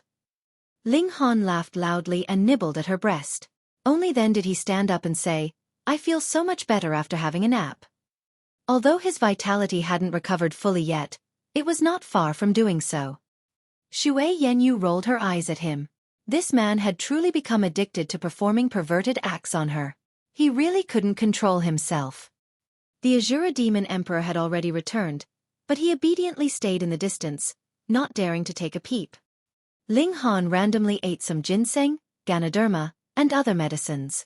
When he finished, he said, "Let's continue. Don't you need to rest for a little longer?" Xue Yanyu was still worried about Ling Han. His blood had just been sucked dry, after all, and it was difficult for him to recover even with his freakish recovery ability. "I'm fine." Ling Han cracked a smile. Then he scratched his head and said, "However, what should I do if I come across the Empress again?" He had only spoken confidently before because he hadn't realized that he had grabbed Empress Luanxing's breasts yet. However, if they met again in the future, he definitely wouldn't be able to resist looking at Empress Luanxing's chest and recalling the feeling of grabbing it. Empress Luanxing would probably go crazy if she saw this. "Sigh, whatever." Xue Yanyu shook her head and said, "If word of this gets out, I'm confident that you'll even be hunted by the Eternity Sky Emperor and the Jade Drop Emperor. Two supreme rulers hunting a mountain river tier cultivator." This sounded funny, yet there was a genuine possibility that it could happen. Who didn't know that these two emperors loved and admired Empress Luanxing? They had even indicated that they were willing to give her their respective majestic empires as dowry if she were willing to marry them. And now, the goddess in their hearts had been indecently assaulted by another man. How could they not sentence him to death? Ling Han counted using his fingers. With a chuckle he said, "How many heavenly body tier elites have I offended now?" Xue Yanyu could only roll her eyes at him. Perhaps Ling Han was the only mountain river tier cultivator in the world who could attract the attention of so many heavenly body tier elites. This left her both speechless and in admiration. Which other mountain river tier cultivator could achieve this? Even Sun Moon tier elites didn't have the right to be remembered by so many heavenly body tier elites, much less a small mountain river tier cultivator. The two of them continued forward. After experiencing this life and death situation together, the feelings between them naturally became even stronger. They occasionally exchanged a sweet and loving glance. Thus, they didn't feel bored as they walked, as their hearts would be filled with warmth whenever they glanced at their lover. Just like before, they sent the Azura Demon Emperor to fight those they could defeat. If they came across an opponent that they couldn't, they would avoid them or go into hiding for a while. Although the giant fish here were powerful, they didn't possess intelligence, as they were unable to cultivate. Thus, it didn't matter even if they discovered the secret of the Black Tower. A dozen or so days passed, and a tower appeared in their sights. It was a golden tower with 9 levels, yet its height was such that it towered above the surface of the sea. It was extremely magnificent. There were people entering the bottom level, yet there were also those who tried to enter the second and third levels. However, these people were all blasted back by a bolt of lightning when they neared the tower. Some were killed, while others were severely wounded. It was evident that those who weren't strong enough couldn't enter from the higher levels of the tower. They could only enter from the bottom level. "Let's check it out," Ling Han said. The 2 people and 1 puppet walked over. The entrance on the bottom level of the tower was insanely big, with a height of 300 meters and a width of around 150 meters. It was large enough for several hundred people to enter at the same time. Ling Han walked in, and the Azura Demon Emperor transformed into a small orb that was put away by Ling Han. This was to prevent him from having his identity exposed. His behavior didn't conform to that of a puppet, after all. "Brother Ling!" He heard someone shout at him. Ling Han turned around, only to see that Xiao Sisi, Duan, and the others had already arrived. Of course, the hateful Xia Wuque was also present. Apart from these 4 young king tier cultivators, there were also another 3 people present. Their auras were just as powerful. Come, let's introduce each other," Duan said with a smile. He pointed at Ling Han and said, "This is Ling Han, Brother Ling, the only person who was able to pass the stone statue formation." Upon hearing this, a stunned expression appeared on the 3 people's faces. They couldn't help but stare at Ling Han. They hadn't challenged the stone statue formation, as they had been traveling with the seniors from their clans before. They had indeed come across a stone statue formation. However, it had been either at the Sun Moon tier or at the Heavenly Body tier.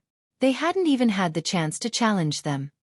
However, this didn't stop them from being aware of the terrifying nature of the stone statue formation. From what they knew, no one had been able to pass. Even the older generation of Heavenly Body tier elites had been defeated in the 6th and 7th stages. According to those elite speculations, if one wanted to pass the stone statue formation, they had not only to reach the pinnacle of a major tier, but also to have a battle prowess that surpassed at least 9 stars. Was this possible? However, there was an example of success right before their very eyes. How could they not be stunned and surprised? If it weren't Duan who had told them, they would have treated such claims as utter nonsense. Ling Han, these 3 are Quan Lishuan, Luo Jingren, and Guan Rong. We'll probably meet again soon at the Majestic Heavens sect. At that time, we'll be fellow apprentice brothers and sisters. Ling Han nodded, then clasped his hands, and said respectfully, "Greetings, everyone." The 3 people didn't dare to show any disrespect. Judging by Ling Han's prodigious talent, his background was most likely no weaker than theirs. Thus, they were all extremely respectful toward him. Meanwhile, Wuque sneered in disdain. He felt that Ling Han looked even more detestable now. Being as smart as Quan Lishuan and the other 2 were, they instantly understood that there was animosity between Ling Han and Wuque. However, their backgrounds were no weaker than that of Wuque, and thus they naturally didn't need to distance themselves from Ling Han out of fear of Wuque. "You guys arrived first, so did you figure out what's up with this tower?" Ling Han asked. "Haha, Brother Ling came just in time. We just happen to be forming a team now," Su Jing said with a smile. Meanwhile, Xueqi started to explain the situation, saying, "People need to form teams of 10 in order to enter this tower. Moreover, all team members need to have the same cultivation level 1. Also, the entire team will be eliminated once any single member of the team fails. Not only that, but there's only one opportunity as well." Ling Han nodded in understanding. No wonder these prodigies were all waiting here. They wanted to ensure that they succeeded. One prodigy mightn't necessarily be strong enough to carry 9 weaker team members. This wouldn't matter if they could start again after failing. After all, they could gain experience from their failure. However, this tower only gave people 1 chance to enter. They would be barred from entering again if they failed the first time. Thus, it was no surprise that everyone was especially careful. "What do we get for passing the trial of this tower?" Ling Han asked. Wuque sneered again. "What a sordid person who only thinks of benefits and whatnot. Don't you think that the goal of supreme prodigies is to complete feats that others cannot?" "No idea," Xueqi said with a shake of her head. "Those who failed have already come out. They can stay here to observe, but they can't form another team to try again. There are also some people who haven't reappeared yet. Perhaps they've entered the 2nd, 3rd, or even 9th level." Ling Han smiled and said, "Then what are we waiting for? Let's go."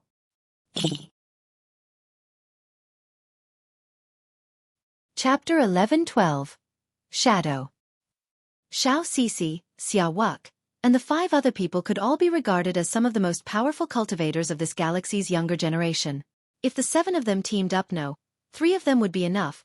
They would be able to look after 2 people each, yet they would still have quite a good chance of carrying their remaining team members through the tower. The trial in this tower was probably similar to the trial of the stone statue formation. Those at the mountain river tier definitely wouldn't come across dangers at the sun-moon tier. Otherwise, that would be an execution, not a trial. To them, bringing 2 people each wouldn't pose a problem. The reason for their gathering was in order to get to know each other. After all, they were all destined to enter the Majestic Heavens sect. At that time, the advantage of their backgrounds would drop significantly. Thus, it was advantageous for them to acquaint themselves with more prodigies. Let's go. With the addition of Ling Han and Xue Yanyuan counting the spear-wielding man in as well, their team had already reached 10 members. Right now, they were standing before an eerily dark entrance. This was the entrance of the bottom level. If a team didn't have 10 members, they would be blocked at this entrance. They entered the bottom level together. Their surroundings instantly changed. They were in a spacious hall that had gigantic and towering columns. Unlike the entrance, this hall wasn't dark. This was because the columns were radiating with light.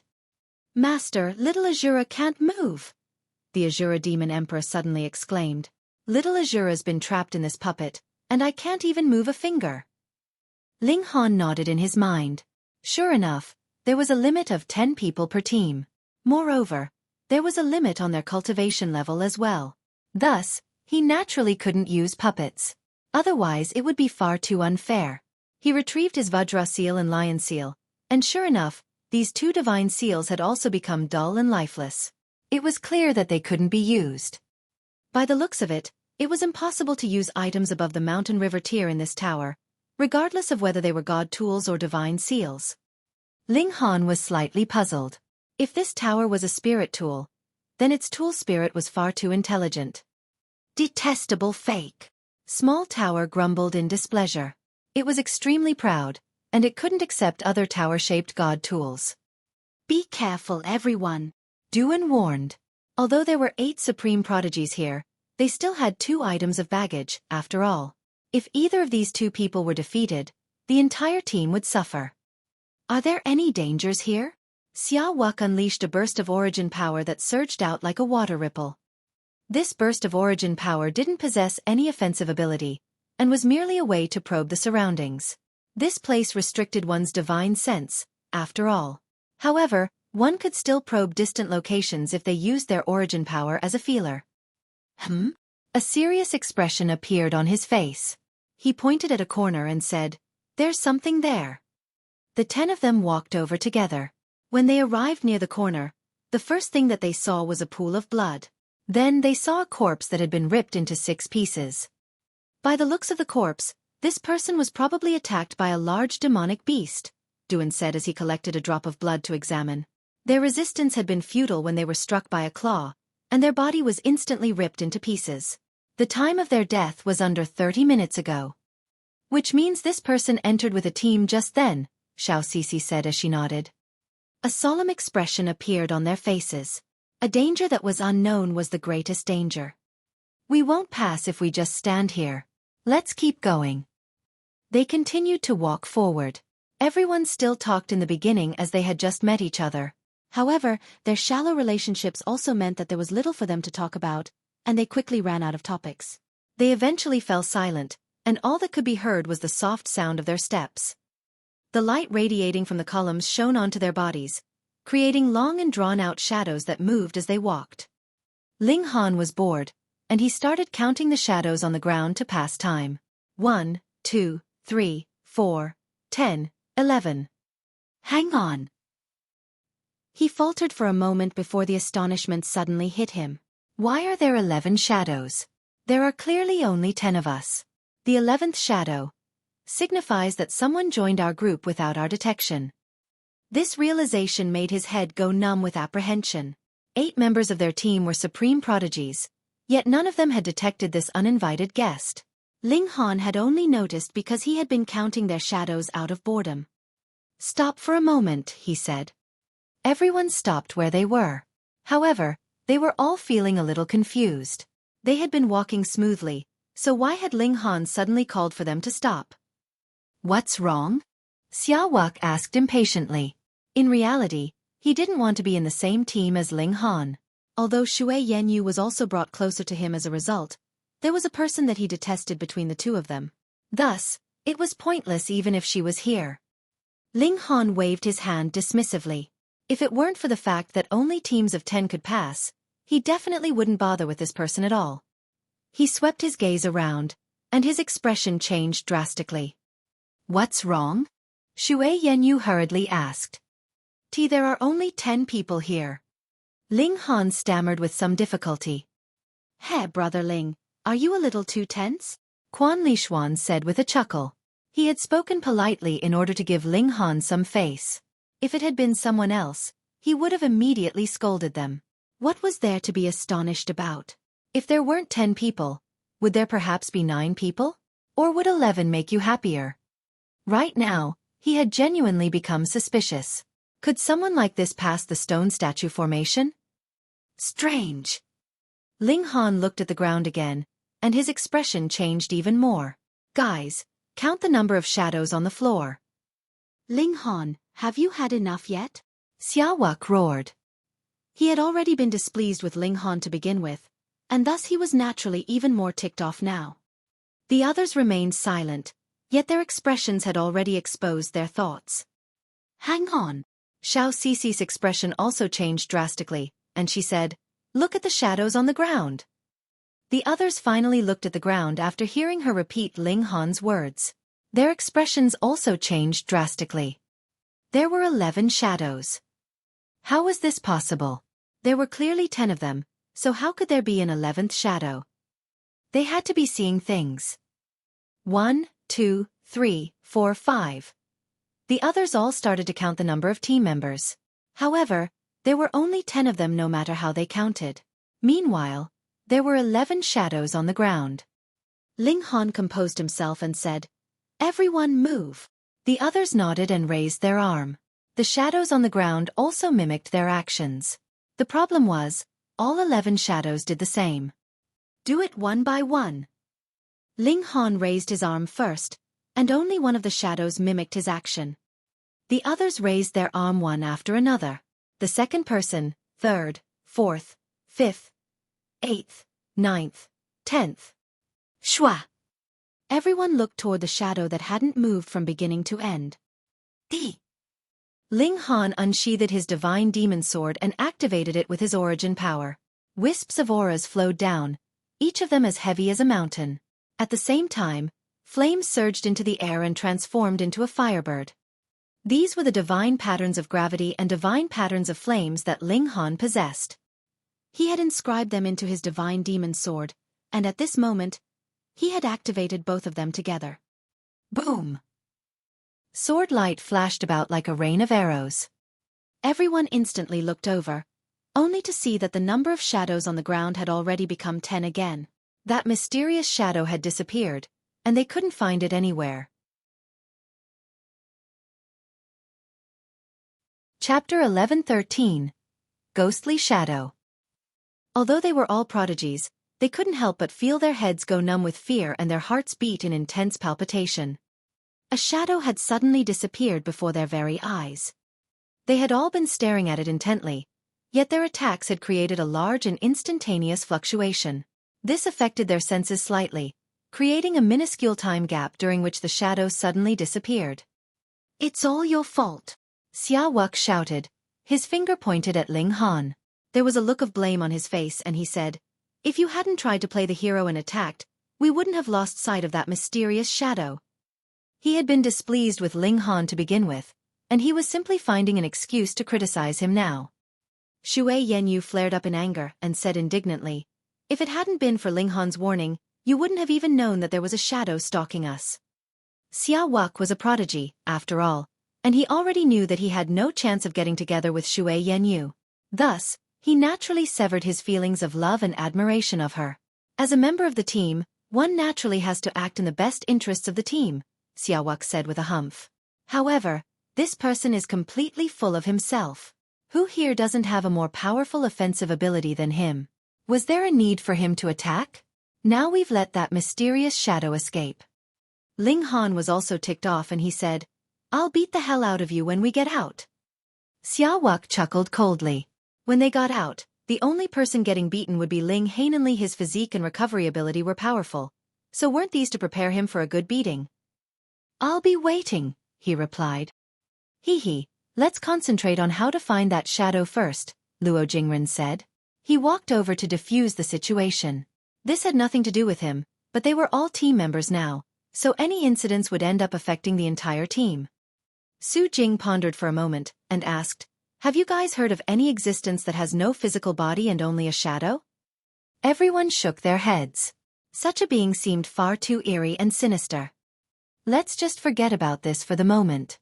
Our aim is just to make it through this place. When we're close to succeeding, that mysterious shadow will definitely reappear to attack us," Duan said. Everyone agreed with Duan's suggestion. If the aim of that mysterious shadow was to obstruct them from passing this tower, it would definitely reappear to attack them. If not, then they wouldn't need to worry about it anyway. In any case, their priority was to make it through this place. They started to advance forward again. This time, however, everyone kept their eyes on the shadows that were flittering about on the ground. The only light source here was the columns, and because of this, their shadows would change every time they passed by a column. After some time, the number of shadows on the ground suddenly changed again. The 10 people instantly stopped in their tracks. This was just as they expected. The number of shadows on the ground had increased again. Moreover, there were 12, not 11 shadows. Fuck! The ghost shadow has friends? Shui Yanyu involuntarily shuffled closer to Ling Han. She was a female, and thus she was inherently afraid of such kinds of unknown. In any case, her lover was by her side, and this caused her to unknowingly become reliant upon him. None of them acted rashly. This was because they hadn't determined which two shadows were the ghost shadows yet. Spread apart. Everyone distanced themselves from each other. Now that they were spread apart, the two shadows couldn't hide in the group of shadows anymore. Instead, they would stick out like sore thumbs. The 10 of them attacked in unison, all of them unleashing their full strength. Pang! It's there! Ling Han activated his Eye of Truth and locked onto a shadow. He then sprinted after it in pursuit. This ghostly shadow had an agile transformation ability. It had still been as large as their shadows just a moment ago, yet now that it was fleeing, it had transformed into a tiny black dot. It was so tiny that it was barely noticeable. It was no wonder that they had let it escape before. Lin Han stabbed with his sword, and the divine demon sword instantly transformed into a streak of light. He had already activated the fast technique, and this made his divine demon sword travel at a speed so fast that it was indescribable. Pooh! The tip of his sword struck the tiny black dot, and it surprisingly felt as if he had struck a physical body. Ling Han shook his sword, causing tremendous power to surge through it and obliterate the tiny black dot. Countless wisps of black aura instantly rose into the air. In fact, there were even shrill and ear-piercing screeches traveling out from the auras. No, these weren't sounds, but divine sense. They traveled into Ling Han's mind and sought to plant conflict within him. Humph! Trying to destabilize my divine sense? This was a joke. If one wanted to affect Ling Han's divine sense, they needed to be many cultivation levels above him. Even those at the consummate level of the mountain river tier wouldn't be able to inflict damage to Ling Han's divine sense. Under the tempering of the indestructible Heaven's Scroll, his divine sense had already become incredibly tough. Like floodwater meeting a dam, the ear-piercing screeches were instantly reflected back. A look of surprise appeared on Ling Han's face. This kind of attacker, this type of form, to be more precise, appeared especially familiar to him. Shwa! The wisps of black aura regathered to form a shadow again. Then, the shadow ferociously lashed out with its arms. Chong chong chong! Like saber blades, 5 razor-sharp claws sprung out from its hand. Humph! Paltry tricks! Guanrong just happened to be beside Ling Han, and he naturally wasn't willing to let Ling Han steal all the thunder. He immediately swung a fist toward the shadow. There were a whopping 60 divine patterns on his fist, and this caused his arm to become like an unparalleled god tool. Pang! His fist collided with the ghostly shadow's claws. The divine patterns on his fist lit up, and the strike from the ghostly shadow was instantly blocked. In fact, the ghostly shadow was even sent flying by his strike. It was clear that the ghostly shadow was no match for Guanrong, both in terms of power and in terms of battle prowess. Guanrong's strike had been effective, and this caused his confidence to shoot through the roof. The unknown was the most terrifying. Now that this ghostly shadow had displayed strength that was at the high extreme of the mountain river tier at most, it merely appeared strange. As such, Guanrong naturally didn't need to be overly cautious anymore. However, similar to Ling Han, this ghostly shadow also possessed an astonishing recovery ability. Black aura whirled about, and it instantly recovered its original form. Then, it immediately lashed out with its claws again. Its body flashed about as a cold glint reflected off its claws, and it appeared much like a god of death. At this moment, everyone finally understood that the corpses from before hadn't been ripped apart by demonic beasts. Rather, they had been ripped apart by this ghostly shadow. It could slice people into 6 pieces with a single strike, and added to the fact that it had a potentially undying body, it definitely couldn't be underestimated. Ling Han followed up Guanrong's strike by unleashing his 7-kill subduing soul technique. Ah! An agonized wail instantly traveled into everyone's mind. This was the howl of the ghostly shadow. The ghostly shadow couldn't maintain its original shape anymore, and it continually shifted into different forms. It transformed into a human figure for a while, then into a beast figure, then into a fish figure, and then into a bird figure. In the end, it became a mess of shapes. It appeared as if it were on the brink of collapse. As expected. Ling Han nodded in his mind. This ghostly appeared to be unafraid of physical attacks, and it had been able to immediately recover after being smashed apart.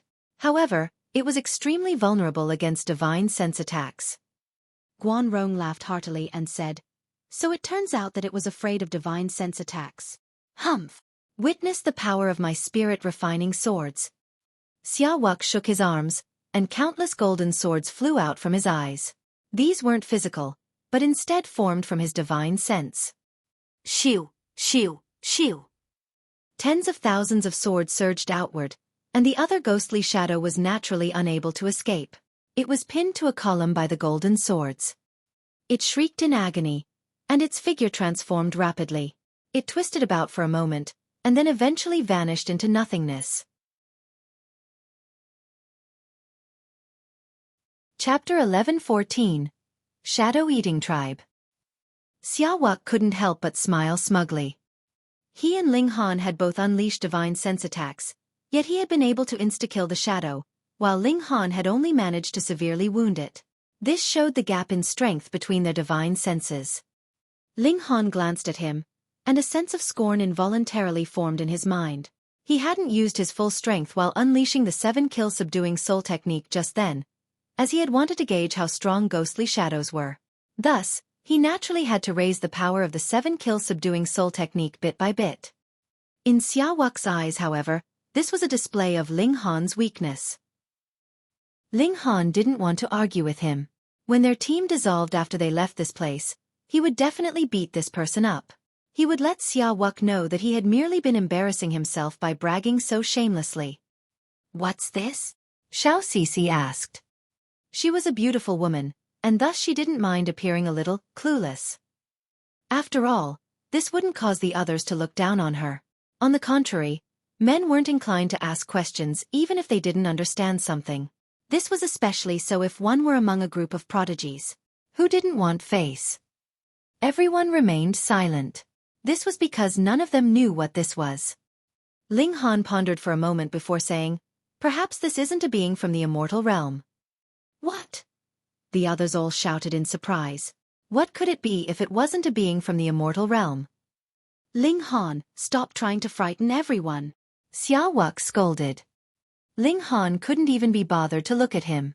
"If I'm not wrong, this is probably a being from the netherworld." This ghostly shadow reminded him of the Azura Demon Emperor.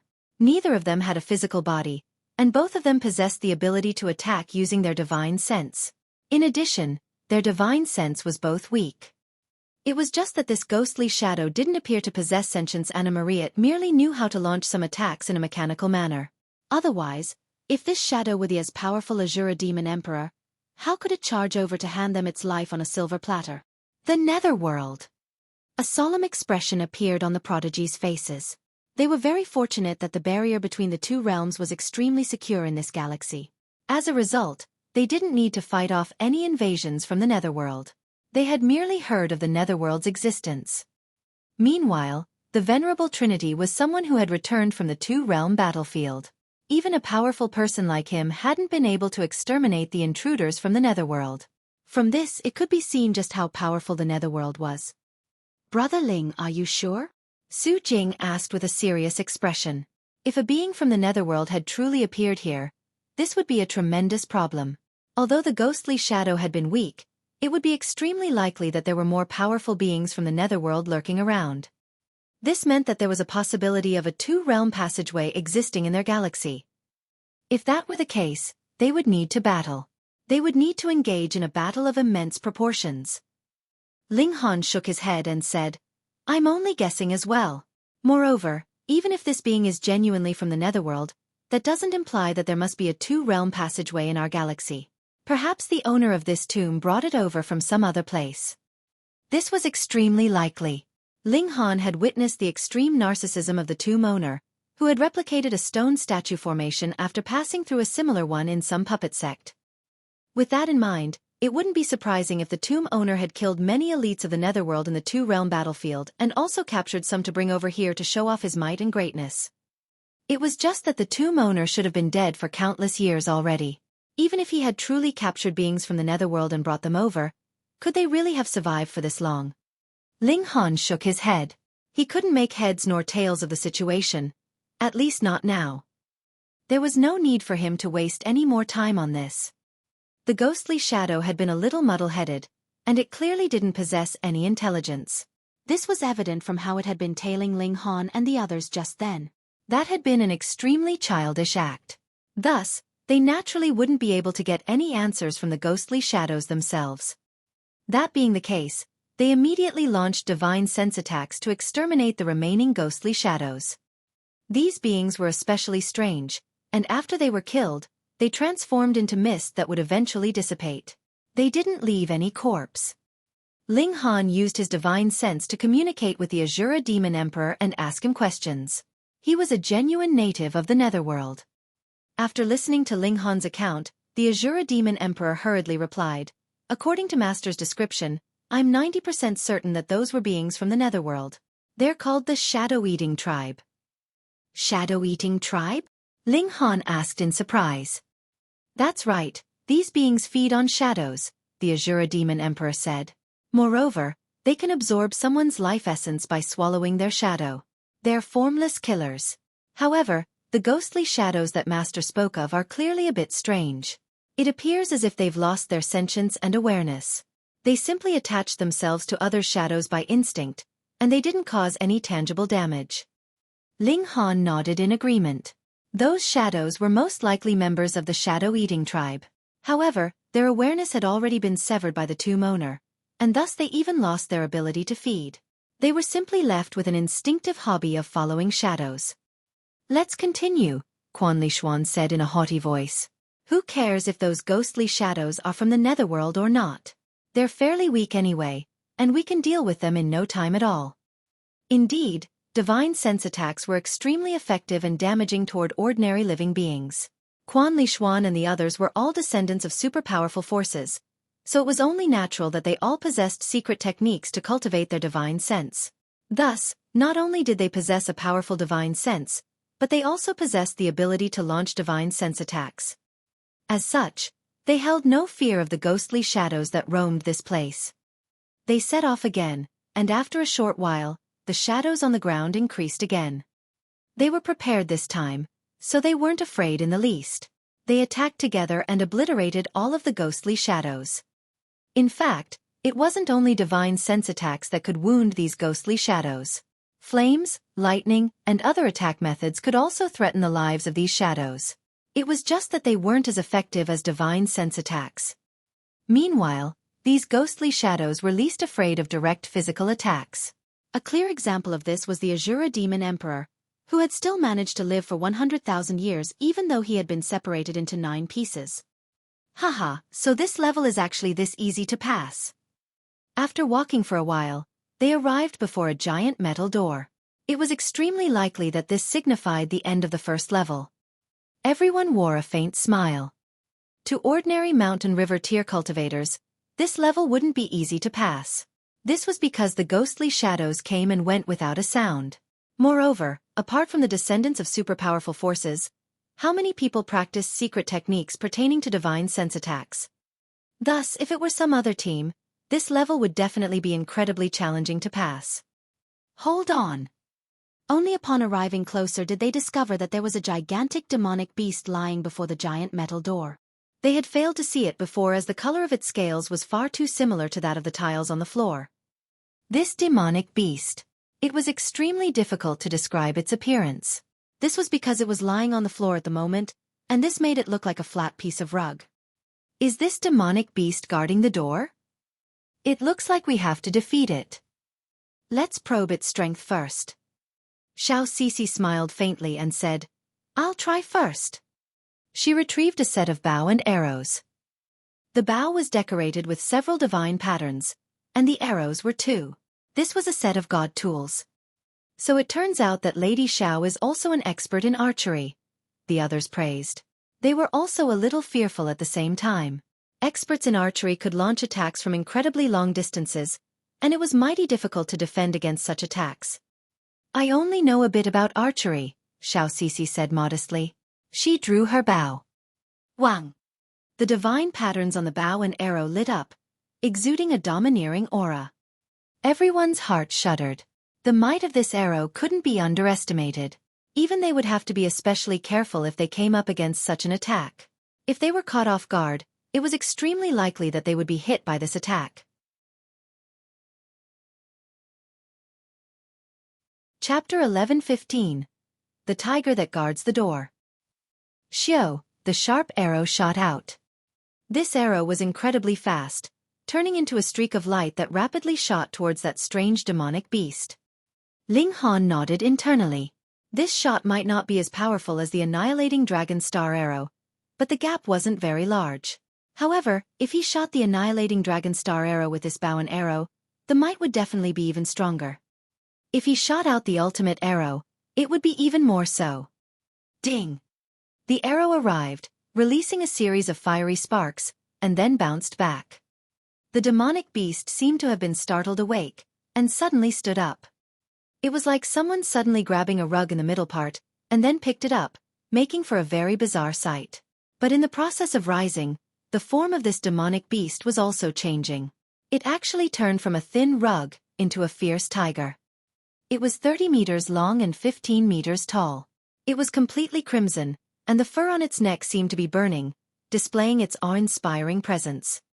Everyone watched this with shock, not because of the appearance of the demonic beast, but rather because this shot from Xueqi had actually not had the slightest effect. This was extremely astonishing. The abilities of demonic beasts are beyond our expectations. What should we do? Force our way in? How about we first have a few of us draw this demonic beast away, then open the large doors, and we go together afterwards? This is not a bad idea. It is obviously meaningless to continue wasting our time here. Everyone nodded. After a discussion, they decided to have Duan, Quan Lishuan, and Su Jing draw the demonic beast away, whereas the remaining number would be responsible for opening the doors. They were all geniuses of the present era. Since they had already laid out a plan, they would naturally proceed according to their plan to the letter, not hesitating in the slightest. Ugly, come chase us. The trio began to provoke it, but that demonic beast merely lay there lazily, ignoring them completely.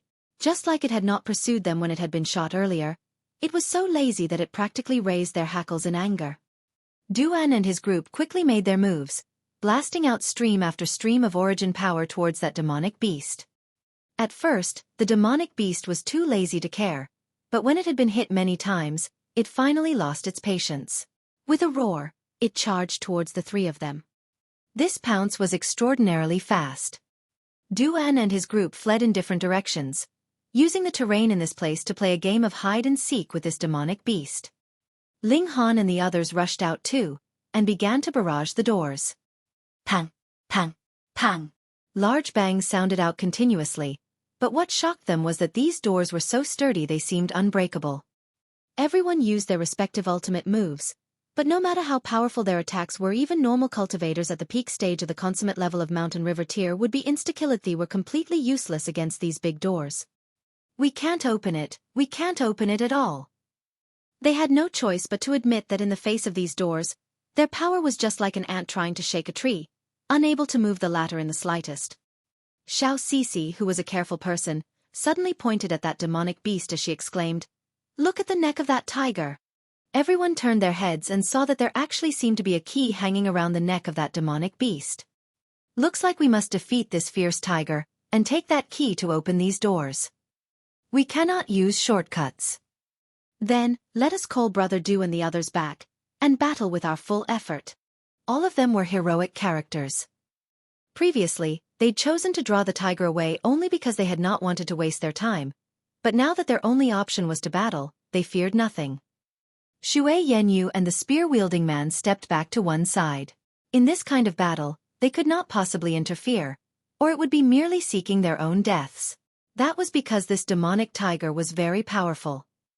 If that had not been the case, Duan and the others would not have needed to draw it away, and would have only had to trap it on one side. They sent out a signal for Duan and the others to return. Ha! Duan and his group all circled back, and when they saw that the big doors were still tightly locked, they couldn't help but be curious. There is no need to ask. We can't open these doors at all. We need the key hanging on the neck of that demonic beast, Guanrong explained. Haha, then we just have to fight. Duan and his group were also not the slightest bit afraid. The 8 great prodigies stood together to receive the demonic tiger that was racing back towards them. The strength of this demonic tiger was a little inconceivable. There were actually as many as 80 divine patterns on its body. What kind of concept was this? It was equivalent to an 8-star genius. Furthermore, as it was at the peak stage of the consummate level of Mountain River tier in the first place, added with a power of 8 stars, it was so incredibly powerful that none would dare to befriend it. No wonder there was a need for 10 to form a team. Though Ling Han and the others were all prodigies among prodigies, fighting this demonic beast, they would only be defeated. Theoretically, the number of 10 would be able to compensate for the gap of a single star in battle prowess.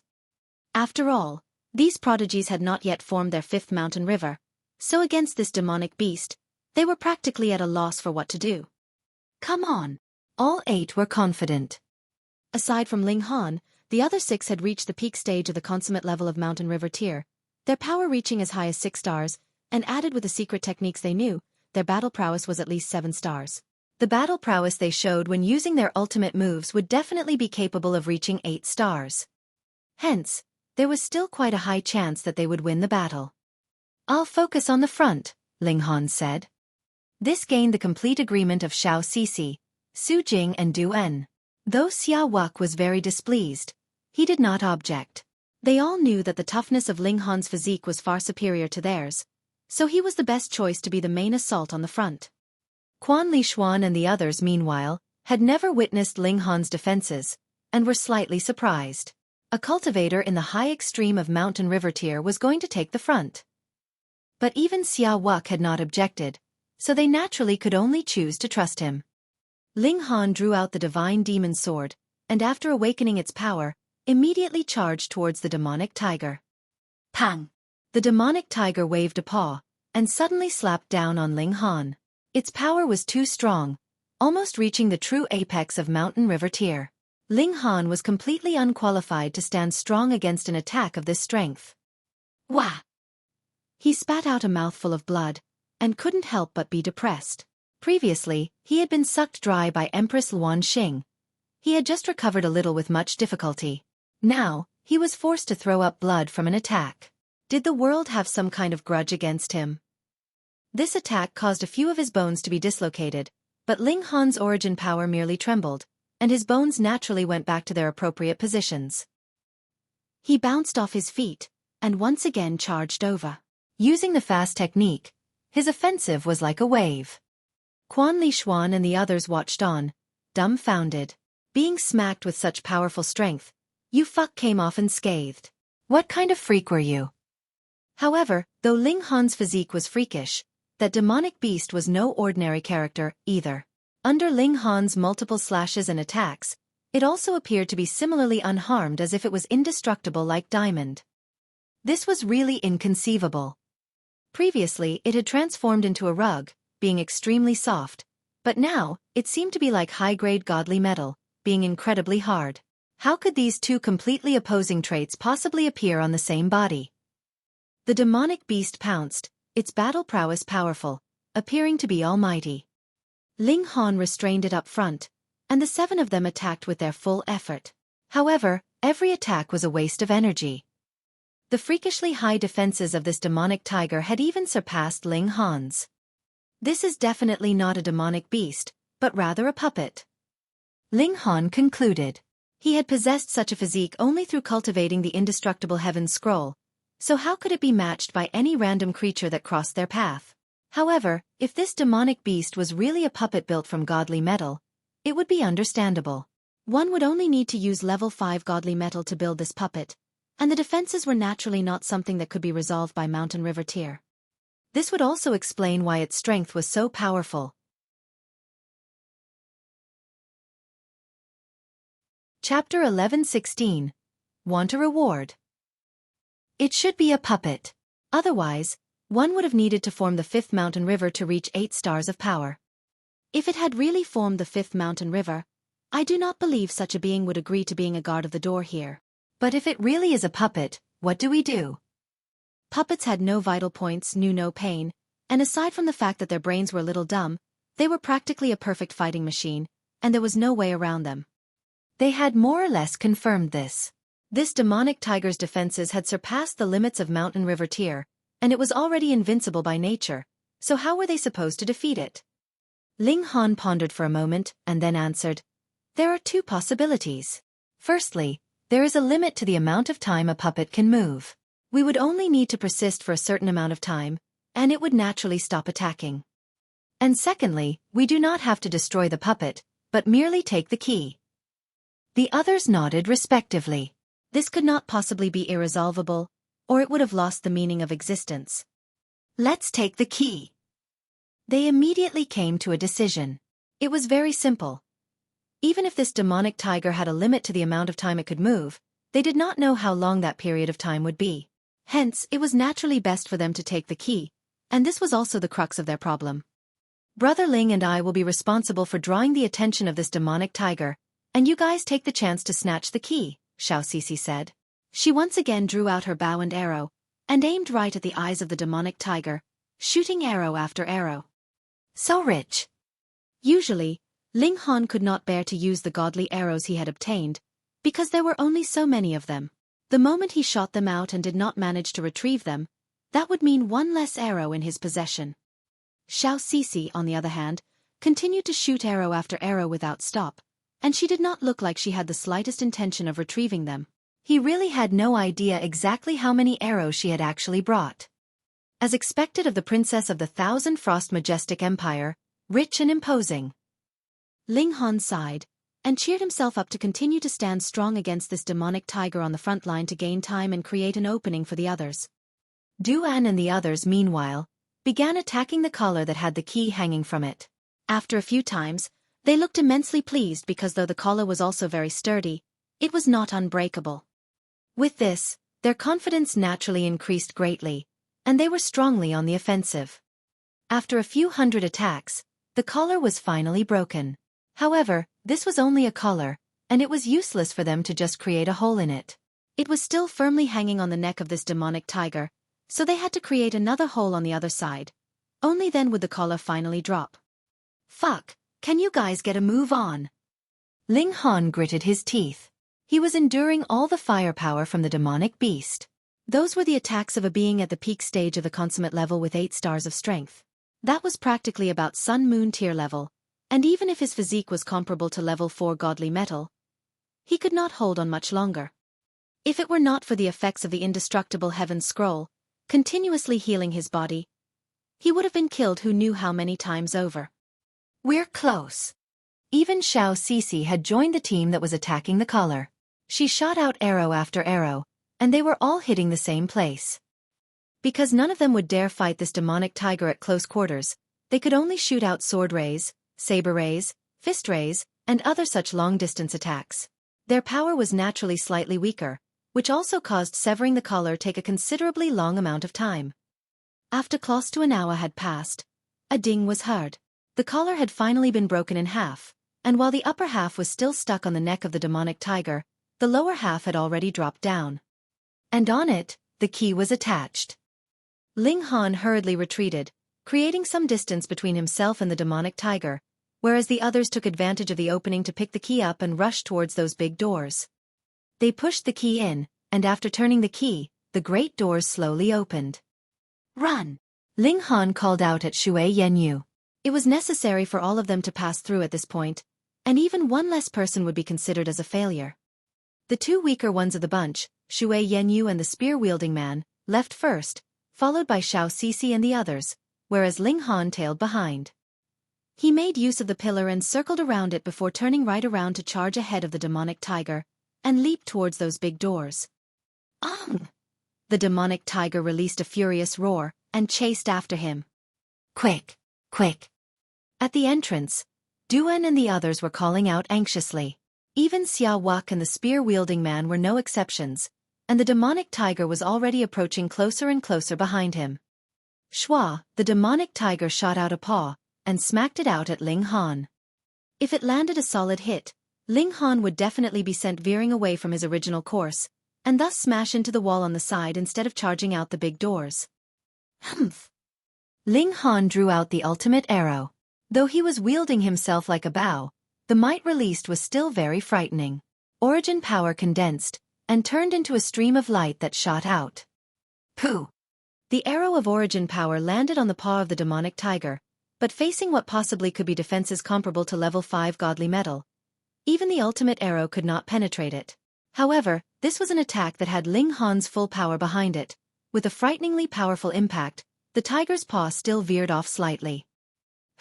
This paw missed Ling Han by a hair's breadth. And Ling Han shot out, flying out the huge doors. Pong! He fell onto the ground, feeling weak all over. He had no way of regulating the might of this ultimate arrow. The moment he used it, he would definitely expend all the energy in his body, not leaving the slightest drop behind. Thankfully, as his cultivation level increased, the rate at which he recovered his power was also extremely fast. It would only be a matter of a few hours for him to recover completely. The demonic tiger stopped at the entrance, and did not pursue them out. It was as if an invisible wall was stopping it from going further. It roared for a while, and they saw the great doors slowly close, placing it firmly on the outside. The 10 of them sighed in relief. They had finally forced their way in. However, had they actually passed the first stage, or was it one of the tests of the first stage? They turned around, and looked around carefully. This was another great hall, and was an incredibly large one. In the center, there was a stone tablet standing upright. "Congratulations for passing the first stage," a voice suddenly spoke from the stone tablet. Everyone experienced a shock. "Ho, don't be nervous. This is only a sliver of consciousness that I have left behind. As for the real me, I am not going to tell you," the stone tablet said.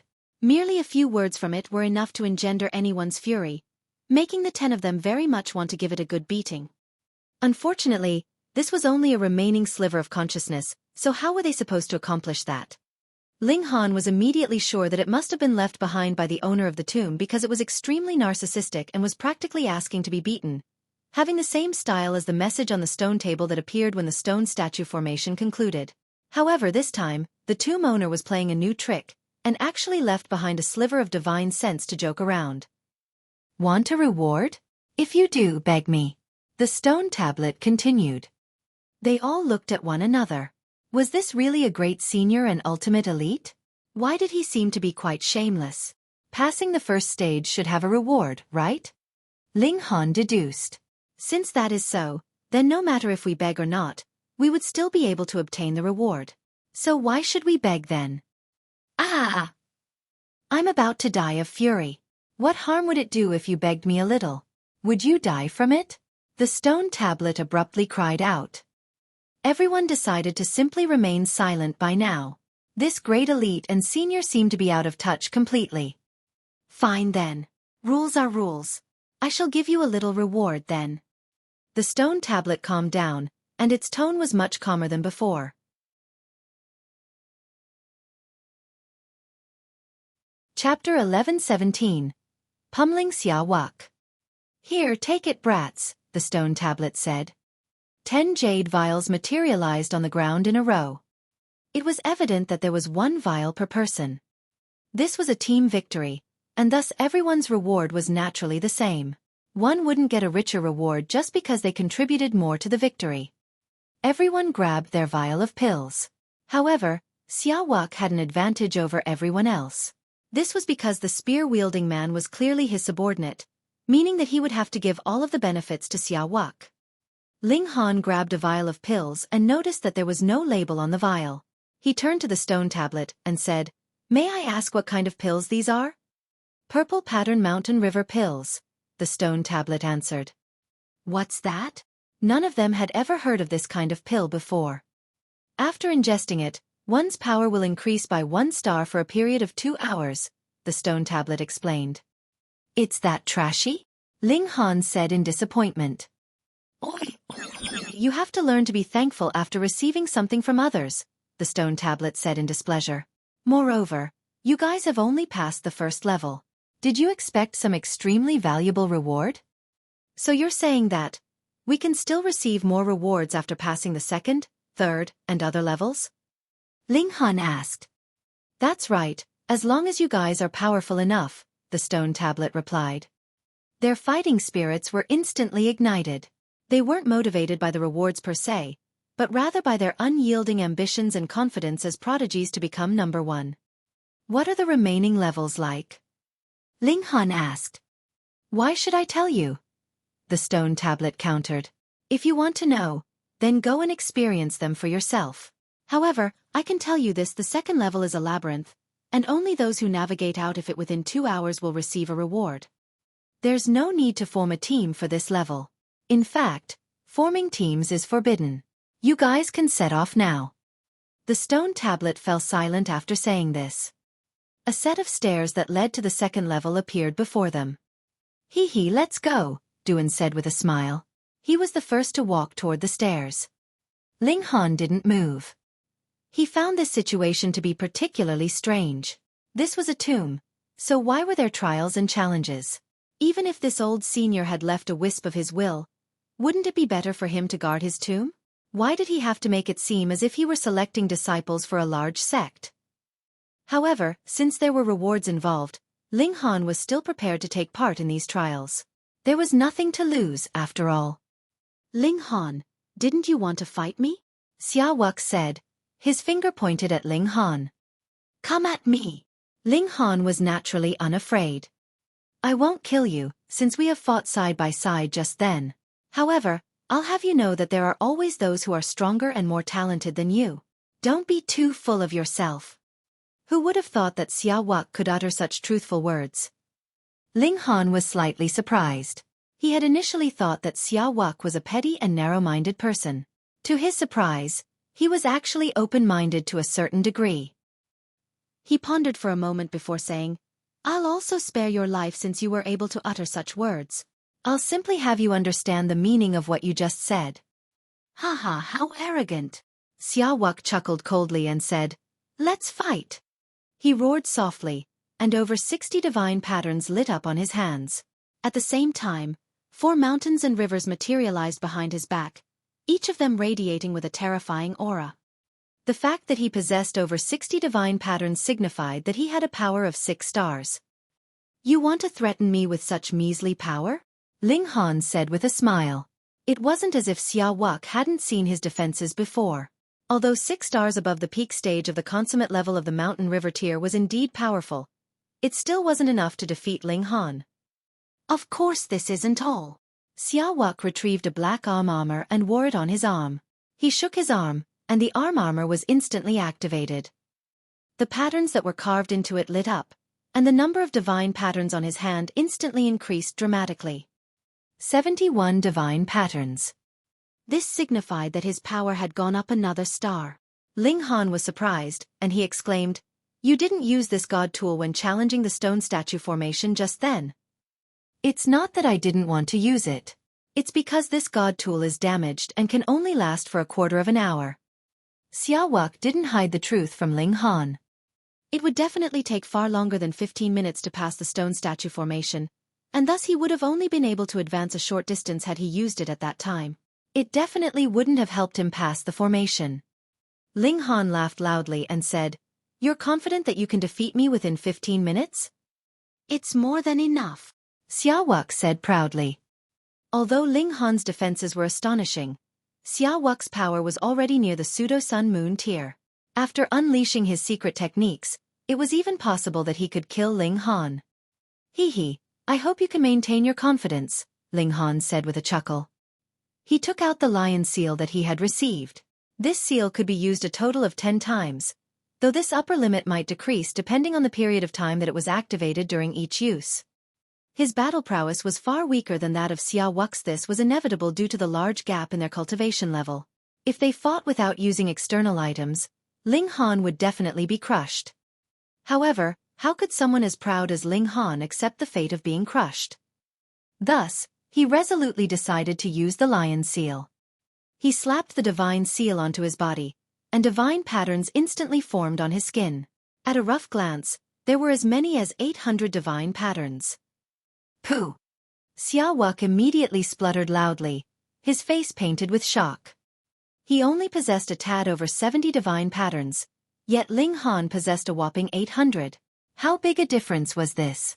This wasn't simply a case of being 10 times stronger, but rather a case of being one major tier plus dozens of minor levels stronger. Even though he was a prodigy, could he defeat someone at the Sun-Moon tier? In any case, Ling Han's power wasn't simply at the Sun-Moon tier, it was at the consummate level of the Sun-Moon tier. "I surrender," he said with a bitter expression. Ling Han flashed a smile and said, "Do you think I'll stop just because you surrendered? I've already activated the Lion Seal, so how can I let you off like this?" He charged over with his hands open, the divine patterns providing him with boundless power. Ling Han's power was already miles above that of Xueqi's, and thus there was no need for him to utilize any techniques. A simple grab was all it took for him to capture Xueqi. Afterward, he pummeled Xueqi to his heart's content. Although his impression of Xueqi had improved a tiny bit, it was only enough for him to spare Xueqi's life. He would still beat him regardless, and there was no need for him to hold back. "You've gone too far," Xueqi wailed in agony. Ling Han ignored him and continued to dole out the punishment. The spear-wielding man was utterly stupefied by the scene playing out before him. In his eyes, Xueqi was an invincible god of war, unrivaled among those at the same cultivation level. Yet right now, he was being mercilessly beaten by someone who was one minor level weaker than him. Regardless of what the reason was the truth was the truth. Young King tier cultivators should have been invincible no matter what. Ling Han casually tossed Xueqi aside after beating him for a good while. "Ling Han, I'll definitely wash my humiliation away when we meet at the majestic heaven sect," Xueqi shouted loudly. Ling Han laughed loudly and said, "You won't stand a chance." His cultivation was flying ahead, and the distance between his and Xueqi's cultivation level was only growing smaller and smaller. Moreover, the barrier between the Mountain River tier and Sun-Moon tier was tremendously hard to overcome, so there was definitely a chance for him to catch up to Xueqi in the short term. "Wife, let's go." Ling Han held Xue Yenyu's hand and walked toward the second level of the tower.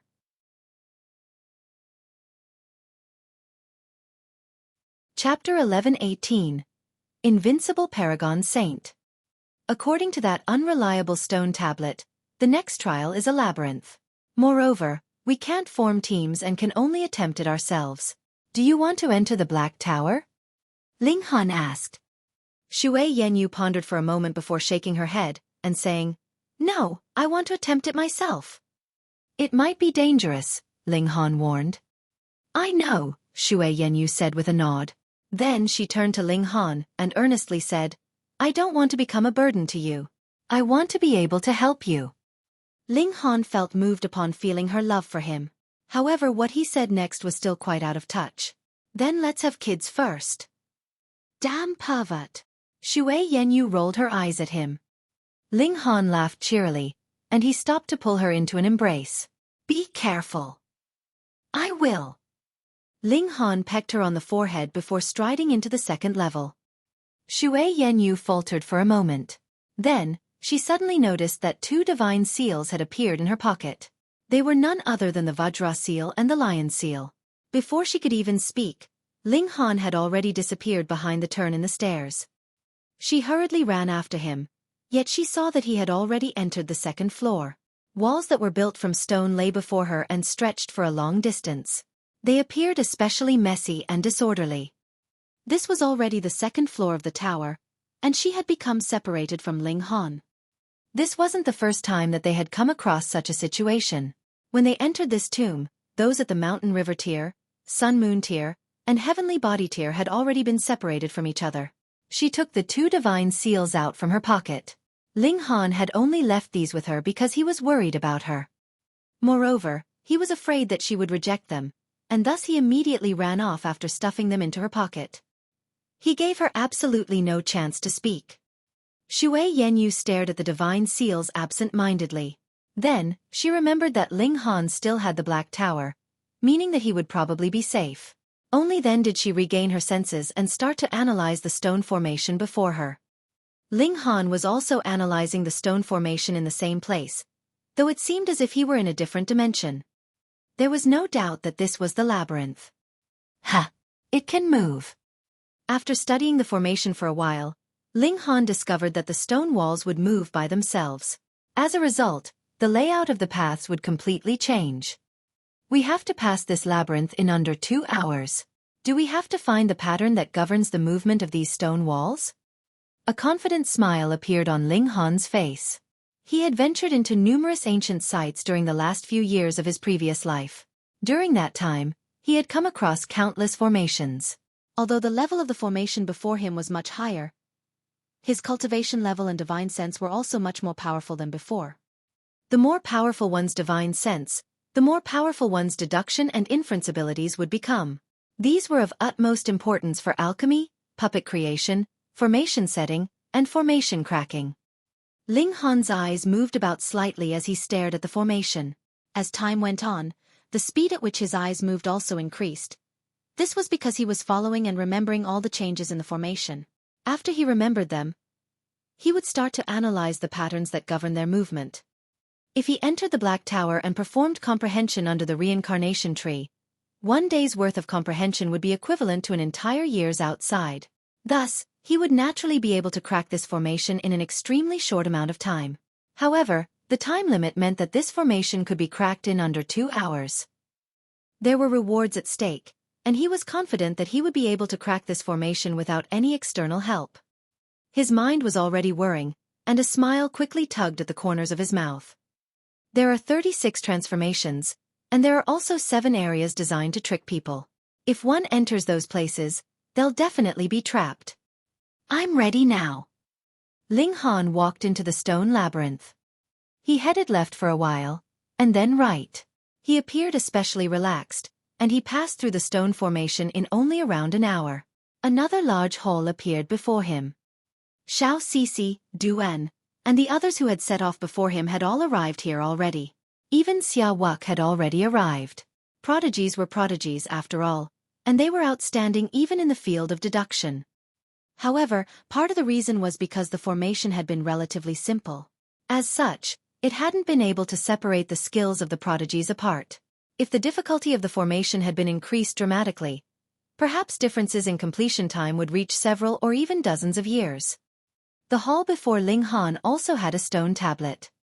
Ling Han nodded in greeting to Xueqi and the others first, and then he walked up to the stone tablet and said, "I've passed, so where's my reward?" "Brat, remember to call me senior," the stone tablet said angrily. Ling Han took this opportunity to ask, "What should I refer to senior as?" Xueqi and the others all perked their ears up. They were also keen to learn about this large tomb's origin. Being able to construct a tomb among the stars and planets was far too astonishing. Haha, back in the day, I had galloped across the universe and been invincible for a generation. You people can refer to me as the Invincible Paragon Saint, the stone tablet said. So shameless. Everyone shook their heads in their minds. They acknowledged that this person had been supremely powerful when alive. However, it was a bit over the top for him to call himself invincible. The world was vast, and powerful beings were as many as the clouds. Who could be truly invincible? Moreover, even saints couldn't escape death. If one were invincible, could they overcome the great Tao of heaven and earth? "Oh, so it's Senior Invincible," Ling Han said. However, there wasn't a shred of respect in his voice, and this made the Invincible Paragon Saint feel extremely vexed. Bunch of brats. Back in the day, might forget about it. A real man doesn't boast about his past achievements. The Invincible Paragon Saint humphed and said, "Take it, it's your reward." Ling Han looked over, only to find another vial of pills on the ground. "What is it this time?" he asked. "Purple Pattern Mountain River Pill," the Invincible Paragon Saint said. "Again?" Ling Han said with a grimace. His expression was one of great displeasure. To most people, alchemical pills were incredibly rare and precious. In fact, high-level alchemical pills would even trigger fights and potentially lead to deaths. Such occurrences weren't rare. However, Ling Han was the alchemy emperor. After receiving the corresponding pill recipes, what pills couldn't he refine? Thus, he despised alchemical pill rewards the most. In addition, this was actually the Purple Pattern Mountain River Pill again. Wrong, wrong, wrong. The Invincible Paragon Saint repeated the word wrong 3 times to emphasize his point. This isn't the same Purple Pattern Mountain River Pill as last time. Rather, This Purple Pattern Mountain River Pill can provide one with 1 star more power than the previous Purple Pattern Mountain River Pill. Although you emphasized your point, and although you spoke in riddles, this still doesn't change the fact that it's simply a Purple Pattern Mountain River Pill. It's merely of a slightly higher quality. Ling Han shook his head in disappointment. He was an alchemist, so he was naturally aware that lame alchemists would end up with alchemical pills of differing levels even when refining the same cauldron of pills. Some pills would reach the standard 10 stars, while other pills would only reach 8, 7, or even just 5 stars. Of course, such kinds of lame alchemists made up 99% of the alchemy world. In fact, this was nothing surprising. It was just that Ling Han's expertise in alchemy was already too high, so he couldn't help but look down on such kinds of ordinary alchemists. I'll take them back if you don't want them. The Invincible Paragon Saint was even more displeased than Ling Han. Ling Han hurriedly put the pills away. These were for free anyway, so why wouldn't he take them? What's the next trial like? He asked. The Invincible Paragon Saint humphed and said, You want me to give you special treatment with that attitude of yours? In your dreams. Ling Han laughed loudly and said, Everyone treats you with respect, and only I'm different from the ordinary. Isn't this enough reason for you to open the back door for me? The Invincible Paragon Saint was speechless for a moment. Then he sighed. I suddenly realized that you're more of a *TTY brat than I initially thought.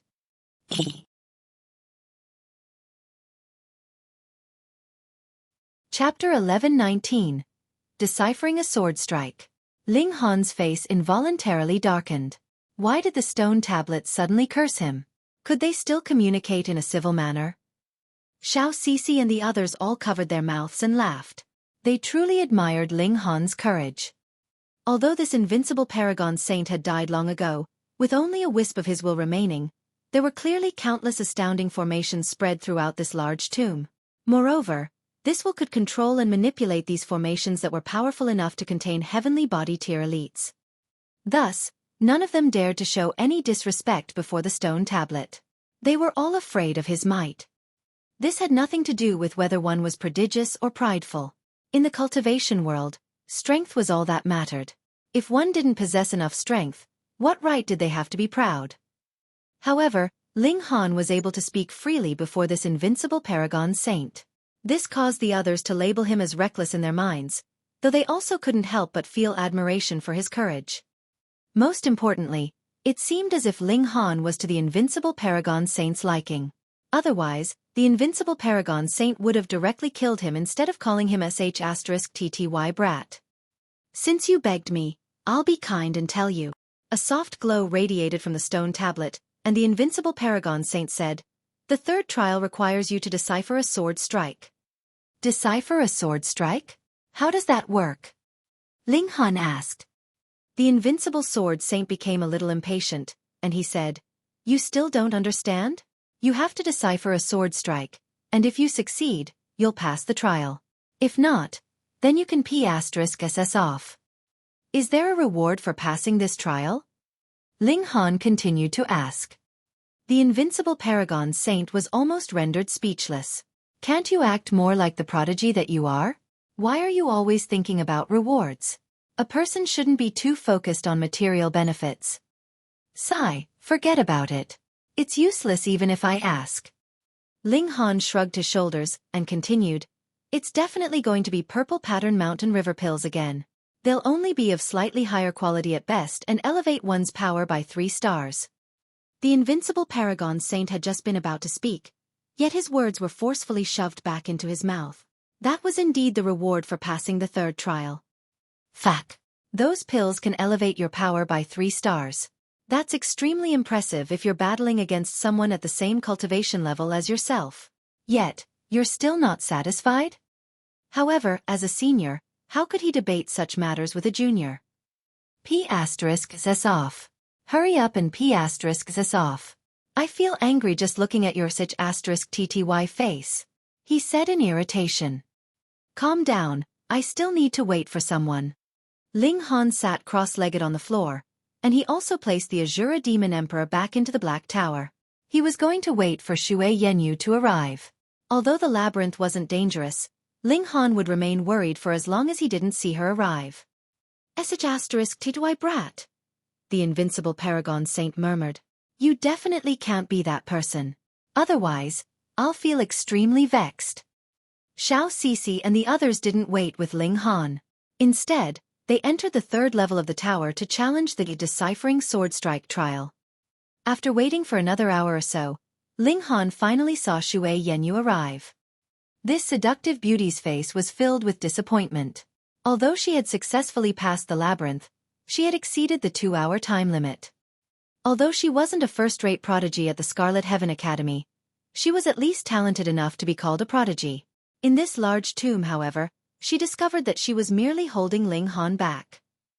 See? Hadn't Ling Han been waiting for her just then?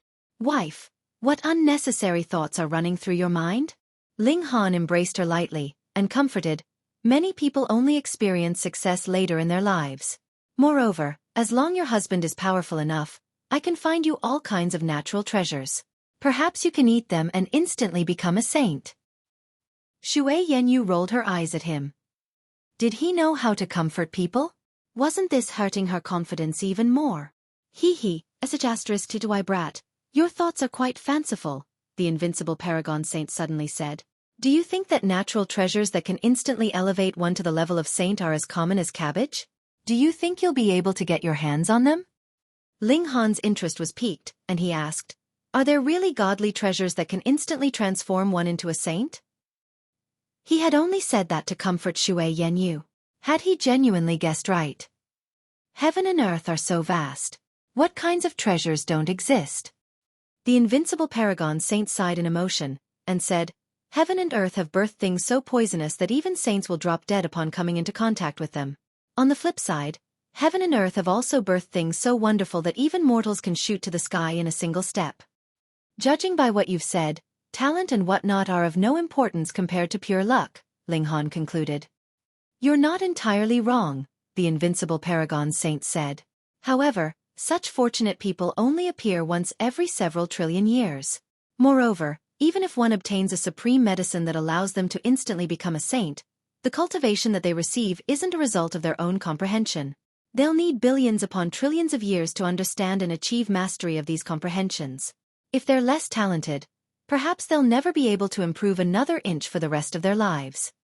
Ling Han smiled and said, "I'm confident that I can become that fortunate person. In fact, one supreme medicine mightn't be enough." Although the Heavenly Phoenix Divine Maiden and Hellion Sun Xue were both relatively talented, there was only a sliver of hope that they could become saints. Moreover, he still had his parents as well as Lu Yutong and his other lovers.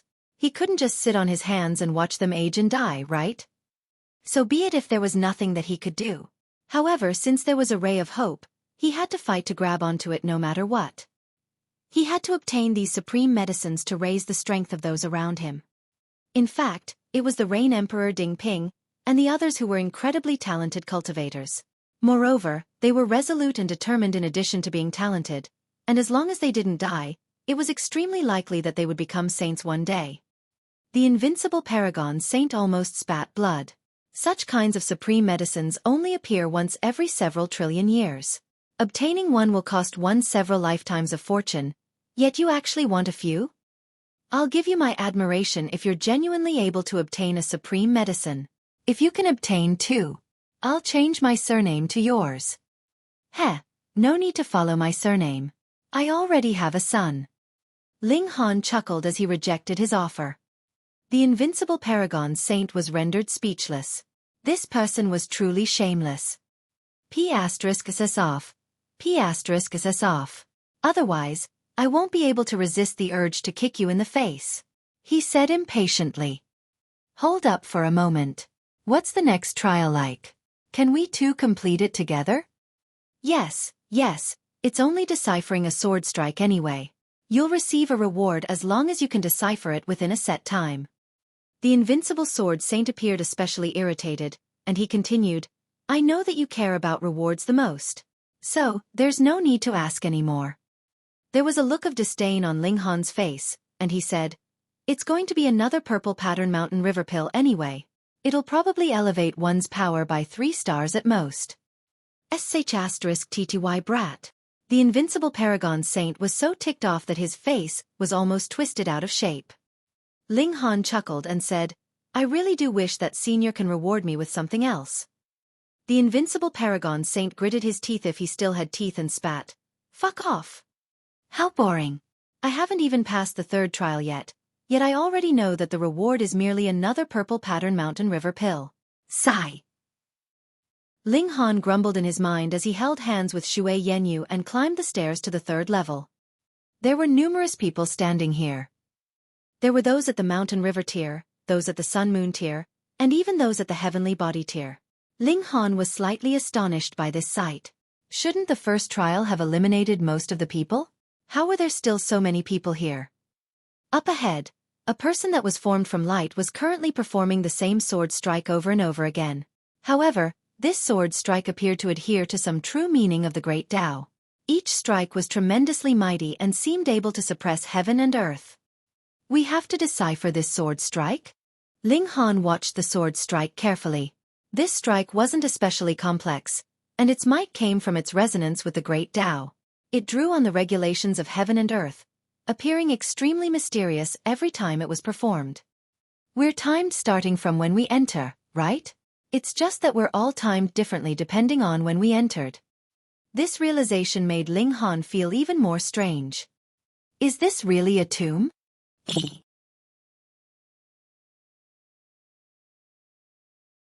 Chapter 11:20. Learning from the sword strike. Ling Han felt that if he were to die one day, he definitely wouldn't set up so many trials and whatnot in his tomb. He felt that it would make much more sense if the trials here were being used to select disciples for the Majestic Heaven sect.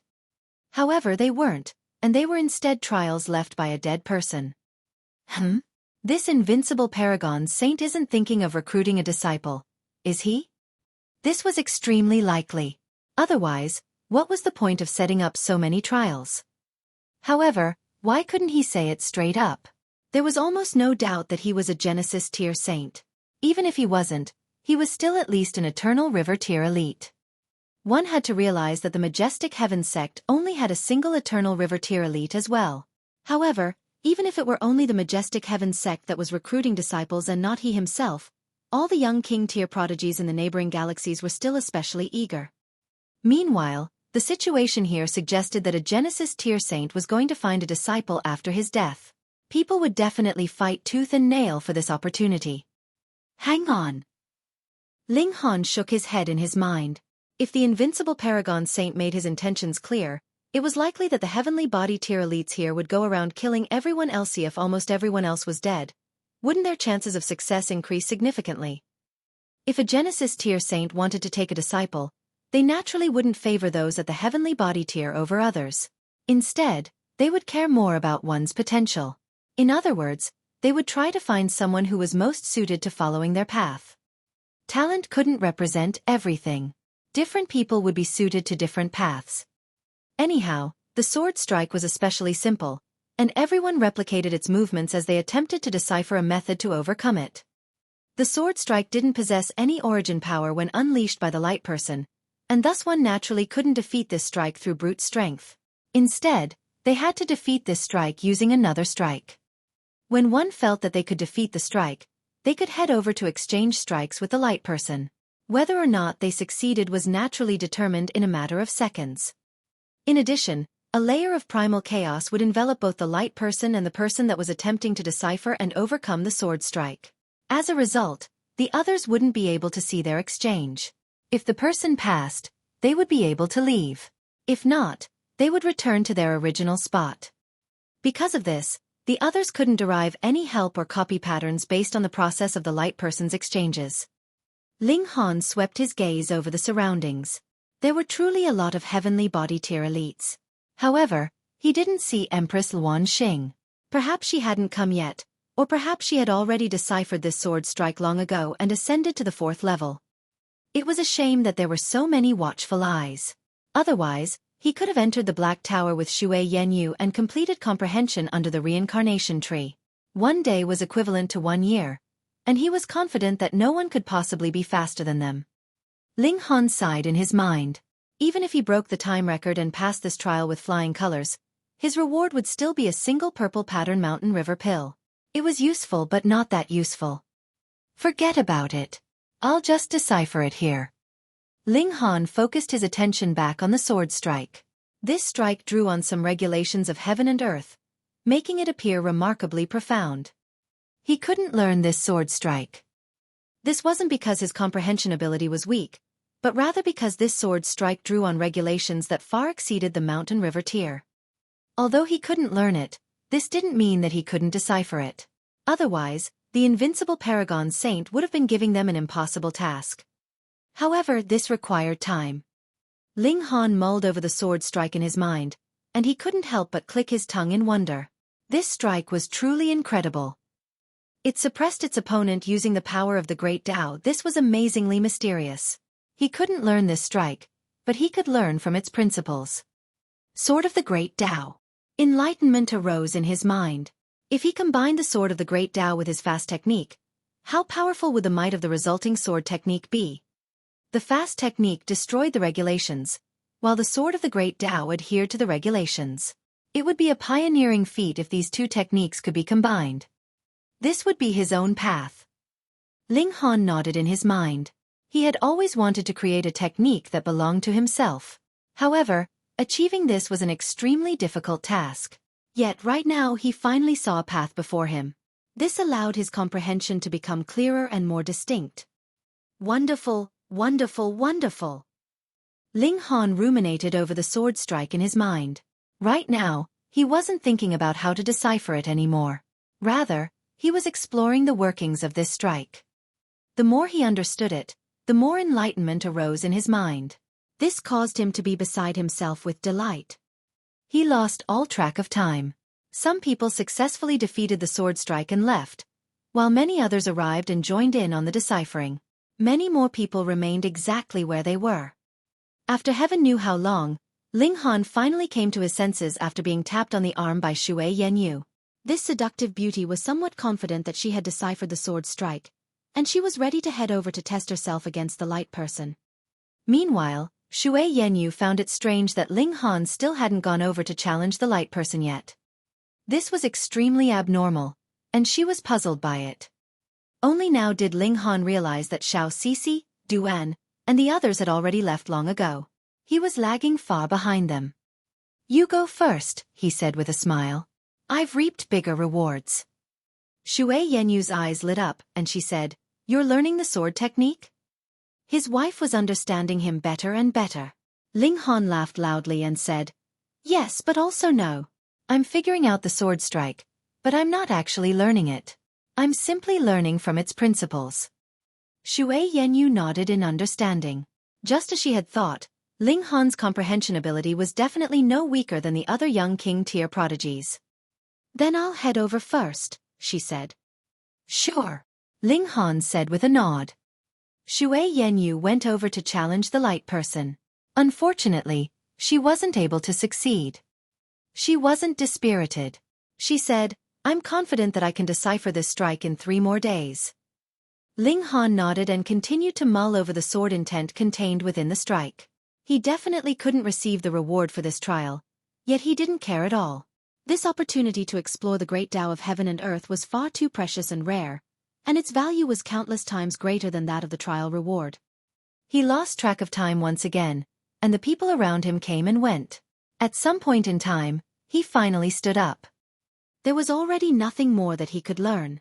After all, this was only a single strike. He could learn the rhythm of Tao, but he couldn't directly learn the regulations of Tao. In any case, he couldn't grasp such kinds of regulations anyway. They far exceeded his current cultivation level. A confident smile spread across Ling Han's face. He had already planted a seed in his mind, and there would eventually come a day when this seed sprouted and grew into a towering tree. When that time came, he would have forged a cultivation path that belonged to himself. He went over to challenge the light person. The light person wasn't a genuine being. As such, it was completely emotionless. It immediately unleashed the sword strike at Ling Han. Ling Han drew his divine demon sword and replied with a strike of his own. The tip of the light person's sword came to a stop before Ling Han's neck, and Ling Han's divine demon sword also came to a stop before the light person's neck. After a brief pause, Ling Han suddenly felt his surroundings spin. He appeared in a completely new place. He had passed the trial. Ling Han clearly hadn't thought about how to defeat the sword strike, yet strangely, the method to decipher and defeat it naturally came to his mind after he grasped the rhythm of Tao that was contained within it. Ha ha ha ha, brat, you can't ask me for a reward this time. There was yet another stone tablet here, and it was from this stone tablet that the Invincible Paragon Saint's voice traveled out. Right now, his voice was full of delight. Ling Han had dissed him many times over the rewards for passing the trials. However, he had finally lost the right to a reward this time, and this made the Invincible Paragon Saint feel an evil sense of pleasure. Ling Han smiled calmly and said, "Yeah, I truly yearn for those alchemical pills, that's right. Don't tell me that the rewards for passing the 4th and 5th trials are also those pills? Congratulations, you're absolutely correct." The Invincible Paragon Saint smiled and said, "The best purple pattern mountain river pills can reach a quality of 10 stars. In other words, they can elevate one's power by a maximum of 10 stars. Ling Han found this to be strange, and he asked, "If my power can already surpass 5 stars, won't I obtain a power of 15 stars after ingesting a 10-star quality purple pattern mountain river pill?"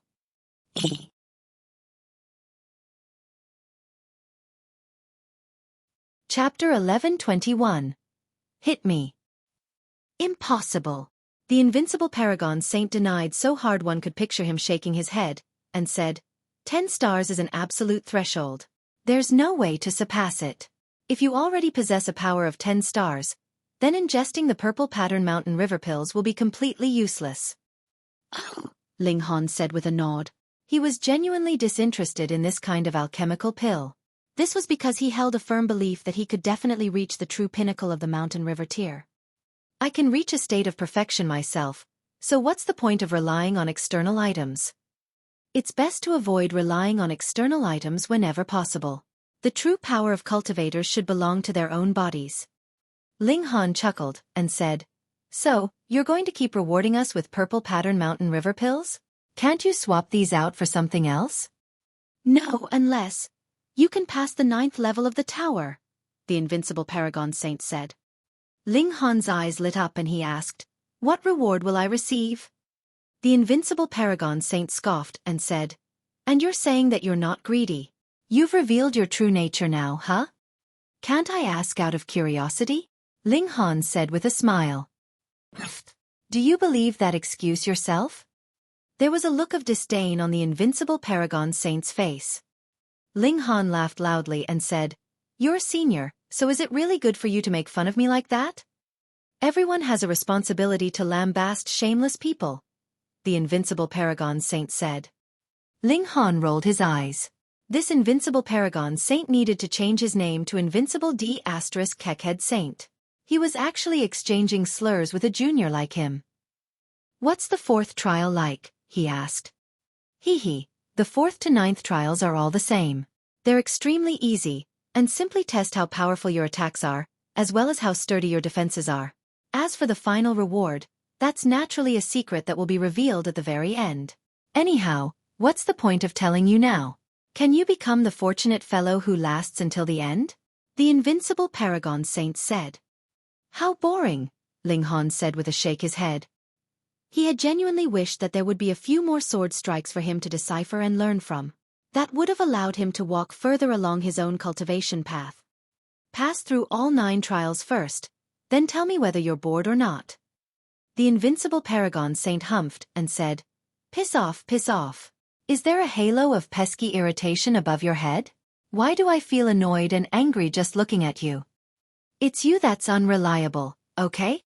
Ling Han grumbled in his mind. He didn't speak any more nonsense, and climbed the stairs to the 4th level.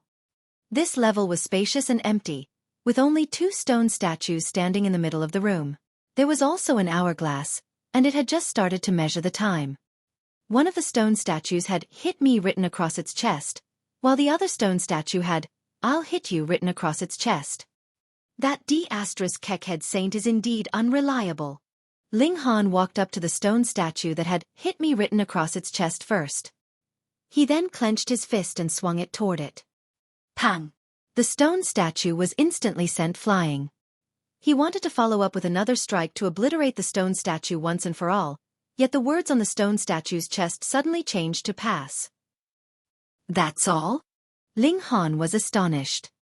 He wasn't interested in being hit by the other stone statue, so he confidently strode out of the room. You finished that quickly? There was a hint of annoyance in the Invincible Paragon Saint's voice, and he said, Here, take it and p***s off.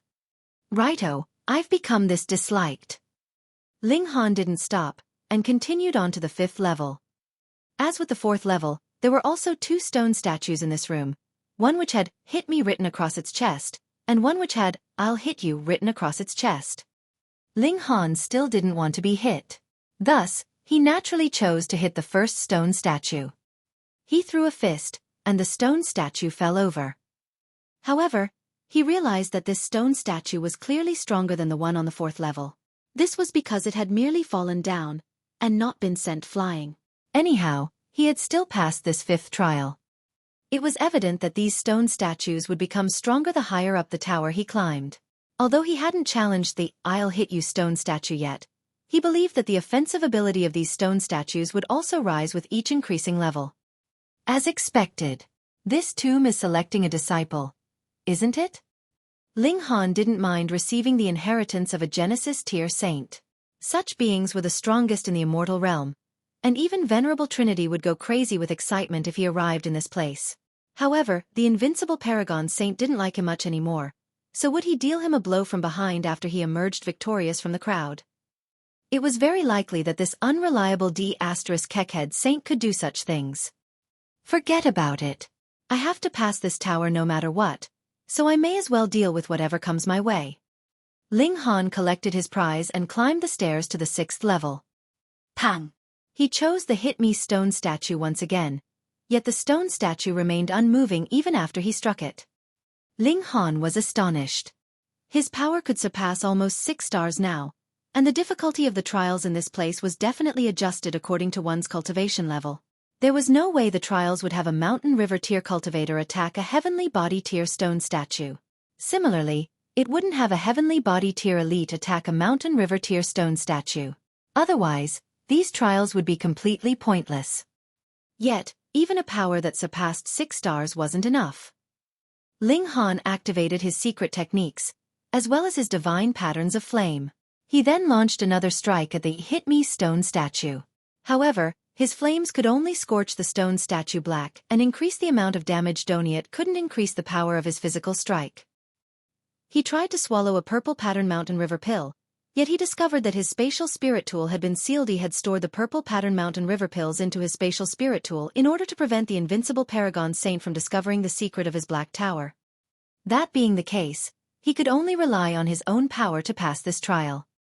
Ling Han unleashed his fast technique, yet the might of the fast technique was largely realized in its ability to be fast. It couldn't generate a power that exceeded his limit. It was ineffective. Ling Han took a few steps back, and then unleashed his annihilating dragon star arrow. Shiu, shiu, shiu. He used his origin power as arrows and fired several shots toward the stone statue. However, this was still to no avail, and the stone statue still stood in the exact same spot. He was truly astonished this time. His power could surpass 6 stars, and he had even activated a secret technique on top of that. Yet, he was still unable to pass this trial. 1/3 of the sand had already trickled to the bottom half of the hourglass. Will I have failed when all of the sand trickles down? He hadn't seen any others at the staircase leading to the 6th level, and this signified that one would be directly sent back to the 1st level if they failed to pass this trial. Then I'll use the ultimate arrow. This arrow would unleash all of the power in his body in an instant. Not only was it incredibly quick, but it was also devastatingly powerful. If even this failed, then Ling Han's only option would be to get hit. Ling Han took a deep breath, and then started to activate the ultimate arrow. His origin power gathered rapidly under the effects of this secret technique. He would be able to unleash his full power at any moment. Xiao! The origin power arrow transformed into a streak of light as it shot out. It struck the hit me stone statue, and immediately sent it flying. He had passed. A smile appeared on Ling Han's face. However, he instantly plopped down onto the ground. He was out of energy. Only after a while did he recover some of his stamina.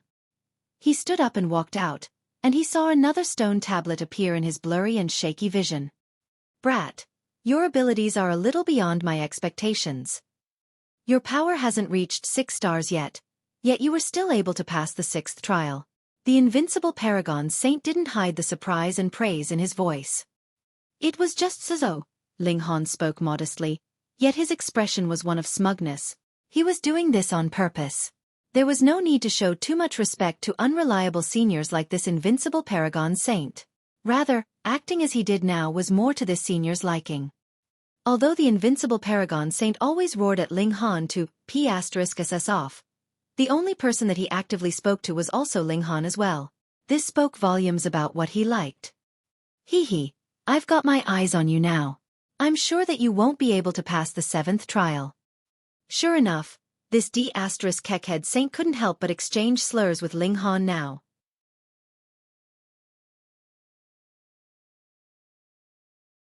Chapter 11:21. Hit me. Impossible. The Invincible Paragon Saint denied so hard one could picture him shaking his head, and said, 10 stars is an absolute threshold. There's no way to surpass it. If you already possess a power of 10 stars, then ingesting the purple pattern mountain river pills will be completely useless. Oh, Ling Han said with a nod. He was genuinely disinterested in this kind of alchemical pill. This was because he held a firm belief that he could definitely reach the true pinnacle of the mountain river tier. I can reach a state of perfection myself, so what's the point of relying on external items? It's best to avoid relying on external items whenever possible. The true power of cultivators should belong to their own bodies. Ling Han chuckled and said, So, you're going to keep rewarding us with purple pattern mountain river pills? Can't you swap these out for something else? No, unless you can pass the 9th level of the tower, the Invincible Paragon Saint said. Ling Han's eyes lit up and he asked, What reward will I receive? The Invincible Paragon Saint scoffed and said, And you're saying that you're not greedy? You've revealed your true nature now, huh? Can't I ask out of curiosity? Ling Han said with a smile. Do you believe that excuse yourself? There was a look of disdain on the Invincible Paragon Saint's face. Ling Han laughed loudly and said, You're a senior, so is it really good for you to make fun of me like that? Everyone has a responsibility to lambaste shameless people, the Invincible Paragon Saint said. Ling Han rolled his eyes. This Invincible Paragon Saint needed to change his name to Invincible D***keckhead Saint. He was actually exchanging slurs with a junior like him. What's the 4th trial like? He asked. The 4th to 9th trials are all the same. They're extremely easy, and simply test how powerful your attacks are, as well as how sturdy your defenses are.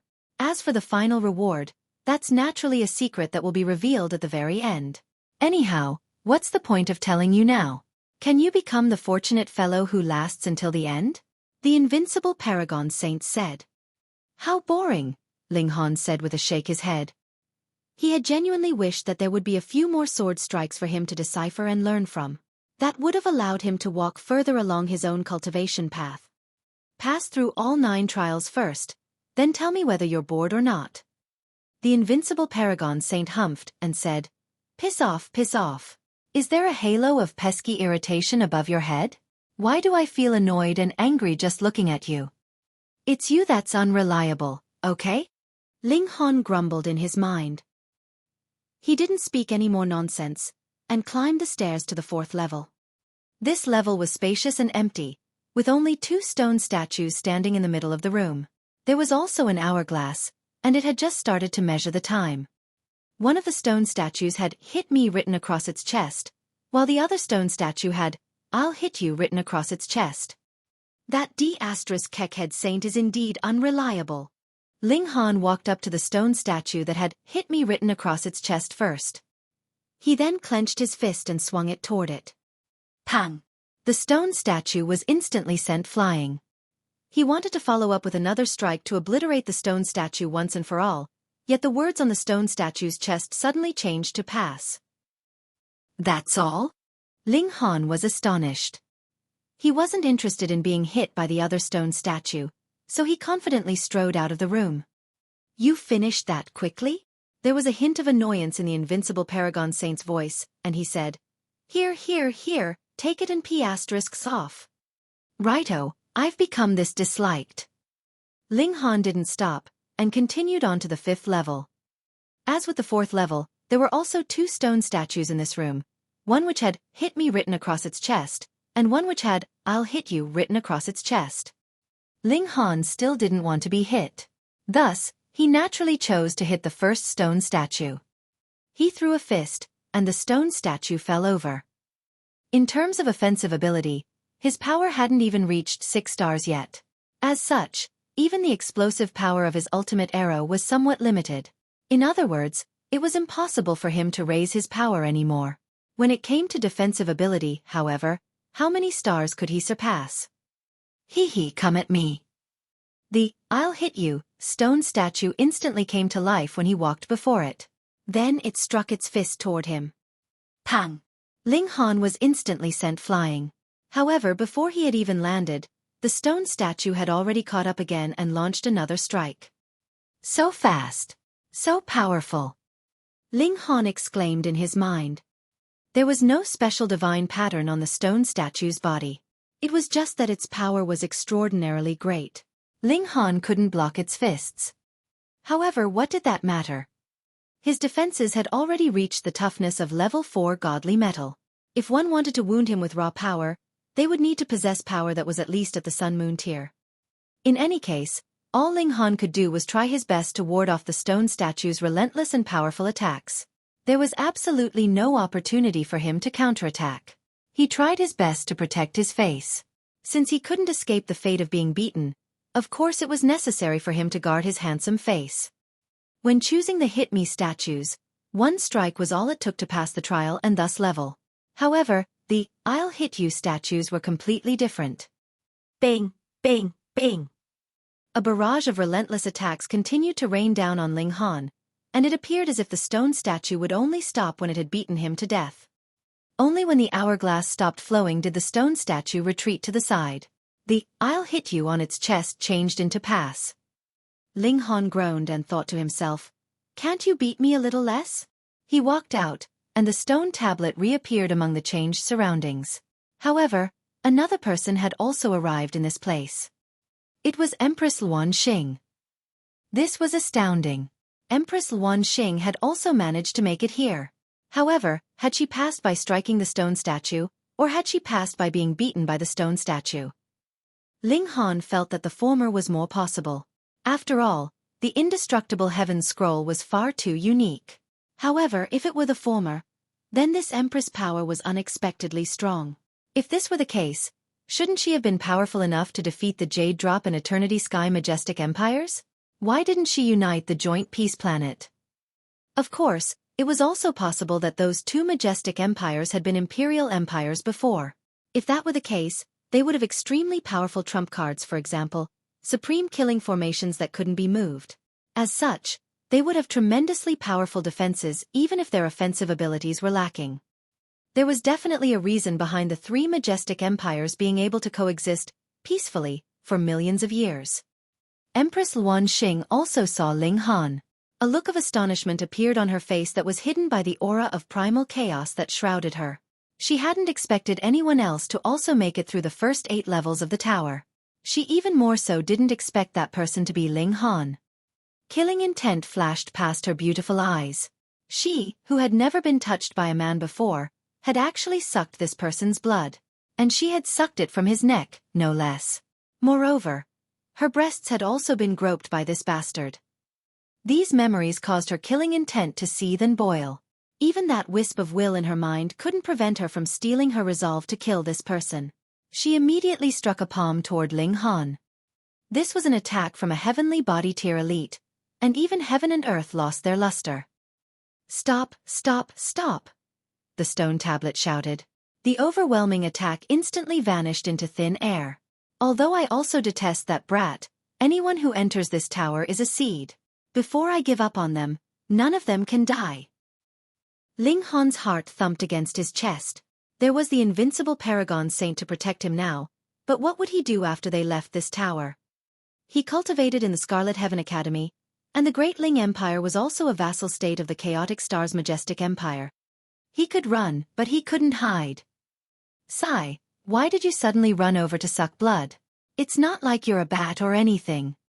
Empress Xueqi didn't attack anymore, instead simply glaring at Ling Han.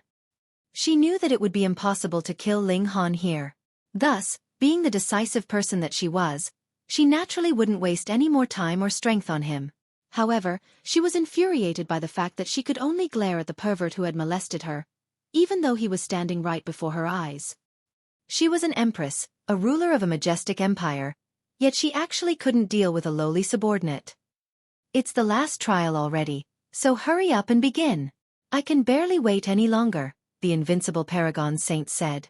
Hurry, hurry, hurry. If you can pass, I'll give you a massive surprise. Empress Xueqi didn't hesitate, and immediately climbed the stairs to the 9th level. It was clear that her goal was to leave this tower as soon as possible and then kill Ling Han. Ling Han shook his head. By the looks of it, he would have no choice but to use the Black Tower.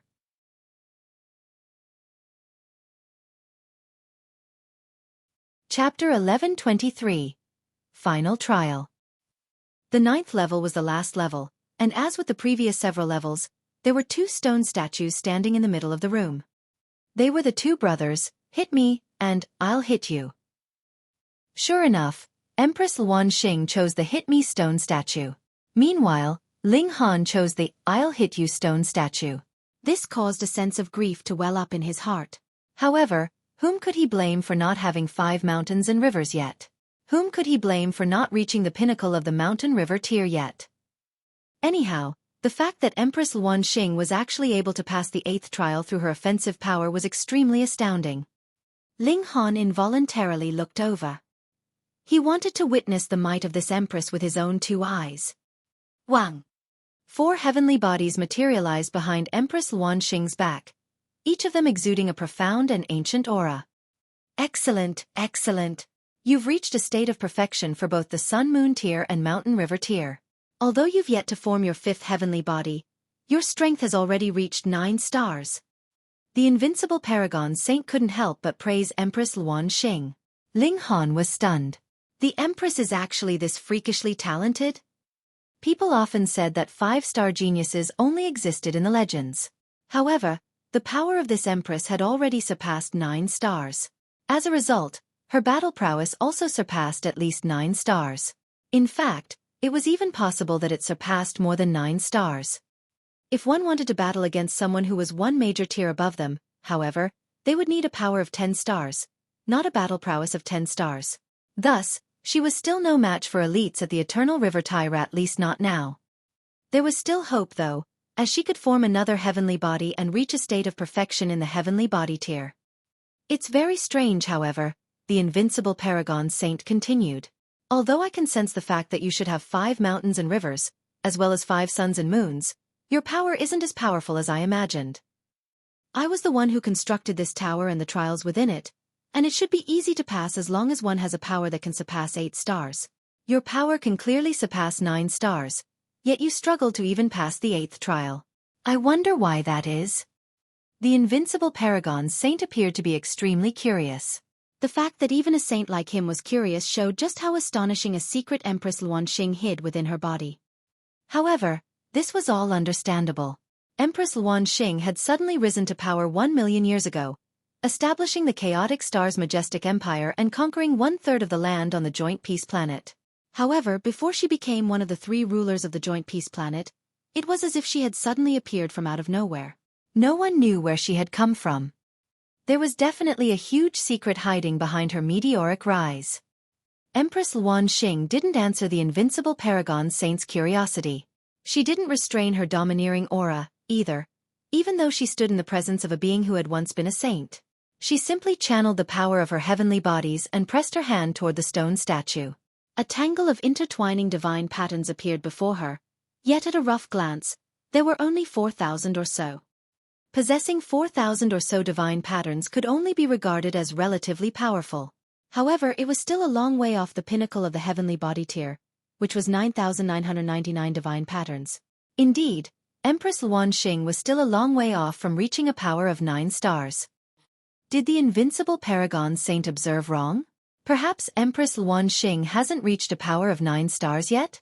However, how is that possible? Although he's a D*Kekhead saint, his observation skills shouldn't be this weak. Otherwise, he might as well find a block of tofu and smack himself to death. It was clear that Empress Xuanxing was preparing a powerful attack. The aura of primal chaos around her swarmed, and the cloak that draped behind her billowed even though there was no wind. Her hair also fluttered, and she appeared both mighty and seductively beautiful. Casting one's gaze over the world, perhaps she was the only person who could combine these two starkly different dispositions so perfectly. Apocalyptic scenes flashed across the Empress' eyes. However, it was a pity that her face was hidden by the aura of primal chaos, preventing Ling Han from seeing this sight. However, the Invincible Paragon Saint could clearly see through the aura of primal chaos. He faltered for a moment before saying, "Huh? Why do I suddenly feel like I've seen that before? However, I can't seem to recall where I saw it." Ling Han was astonished. Elites wouldn't suffer from bad memory, as their divine sense was incredibly powerful. Thus, their memory was naturally amazing. However, the Invincible Paragon Saint actually said that he couldn't recall something? How long ago must that event have occurred? Was it a memory from when he was a child? Otherwise, once one started to cultivate, their memories definitely wouldn't go hazy. Boom! Empress Xuanxing struck out with her jade-like palm, and it was as if the heavens were about to collapse. Even though they were in this closed-off space, it still seemed as if a black hole that desired to swallow everything had appeared above their heads. Her strike is far too powerful. Is this power that surpasses 8 stars? Pang! The hit-me stone statue fell, but wasn't sent flying. Haha! What overwhelming power! Excellent, excellent! The Invincible Paragon Saint praised. He then turned to Ling Han and said, "Brat, it's your turn now." Ling Han felt extremely vexed. One person had struck a stone statue, while one person would be struck by a stone statue. Their experiences would be completely different. He sighed, and then walked before the "I'll hit you" statue. "Come at me. I've accepted the fact that I still haven't reached a state of perfection for my cultivation level yet." The stone statue immediately started to attack Ling Han. Bang, bang, bang. The offensive power of the stone statue was even stronger this time, and all Ling Han could do was protect his handsome face while being relentlessly and mercilessly beaten. A ball of fire welled up in his heart this time. After all, this was different from when he was on the 8th level. Right now, the Empress was also watching him from the sidelines. However, Empress Xuanxing didn't look down on him. Could any ordinary person take a beating like this? However, this didn't quell her killing intent. The hourglass quickly trickled to a stop. The "I'll hit you" statue finally ceased beating Ling Han, and it retreated to the side and became unmoving as if it were just another ordinary stone statue. "Where are our rewards? Hurry up and let us leave this place," Empress Xuanxing urged. She naturally wasn't interested in the reward. Rather, she was itching to leave this place so she could kill Ling Han. Ling Han hurriedly smiled and said, "There's no hurry at all. Why don't we sit down for a cup of tea?" "Ha ha ha ha." The Invincible Paragon Saint roared with laughter and said, very well indeed. One possesses a most powerful offensive ability, and one possesses a most powerful defensive ability. You two are the ideal match." "Ideal match?" Ling Han murmured. Then he raised his voice in protest and said, "Don't say things that can cause misunderstandings." He. The Invincible Paragon Saint laughed heartily. "Oi, what the hell do you mean?" Ling Han asked. The Invincible Paragon Saint kept laughing for a while before saying, "Next up is my reward for you too." He paused for a moment, seemingly eager to hear Ling Han and Empress Xuanxing's curious questions. To his disappointment, however, neither of them responded to him. Fuck! The Invincible Paragon Saint had been snubbed, so he could only continue, "I'm going to accept the child of you two as my disciple and raise them to become the most powerful person in the world." Pooh! Ling Han instantly spluttered loudly. Are you fucking retarded? However, the Invincible Paragon Saint appeared to be extremely excited, and he said, when the most powerful offensive ability and most powerful defensive ability combine, the child that they create will definitely possess both of these great abilities. As such, this child will be the most suitable candidate for becoming my disciple. Ling Han shook his head and said, Stop talking to yourself. There's no way that's going to happen. Meanwhile, a devastating killing intent surged from Empress Luanxing's body. The Invincible Paragon Saint actually wanted her to have children with Ling Han? Was he seeking death? Haha. If I want you two to have children, you two will have no choice but to have children. The Invincible Paragon Saint chortled in glee, and continued, Otherwise, you two can just stay here and here forever. Whenever my disciple is born is when I'll let you two out. Fuck.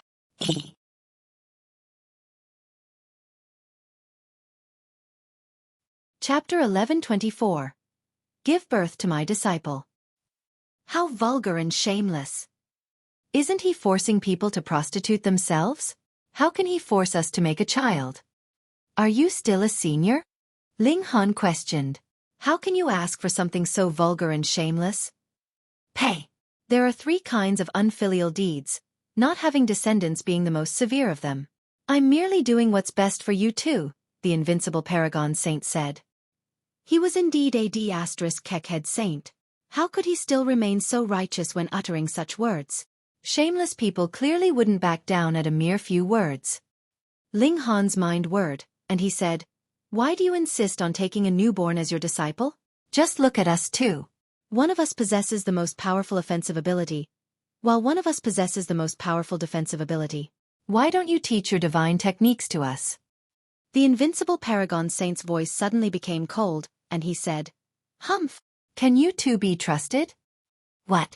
Has this senior been betrayed before? And he doesn't trust anyone anymore? I'll tell you two something, and hopefully this causes you two to give up. You'll be the parents of my disciple after all, so you have the right to know about these matters. The Invincible Paragon Saint paused for a moment before continuing. I was already a supreme elite countless years ago. However, I often cultivated in seclusion in order to charge toward an even higher cultivation level. I had 3 disciples at the time, yet in order to break through to become saints, they actually plotted against me while I was cultivating in seclusion. Their actions caused me to suffer unhealable Dao wounds. As expected, this senior had been betrayed before, and it was because of this that he didn't trust people anymore.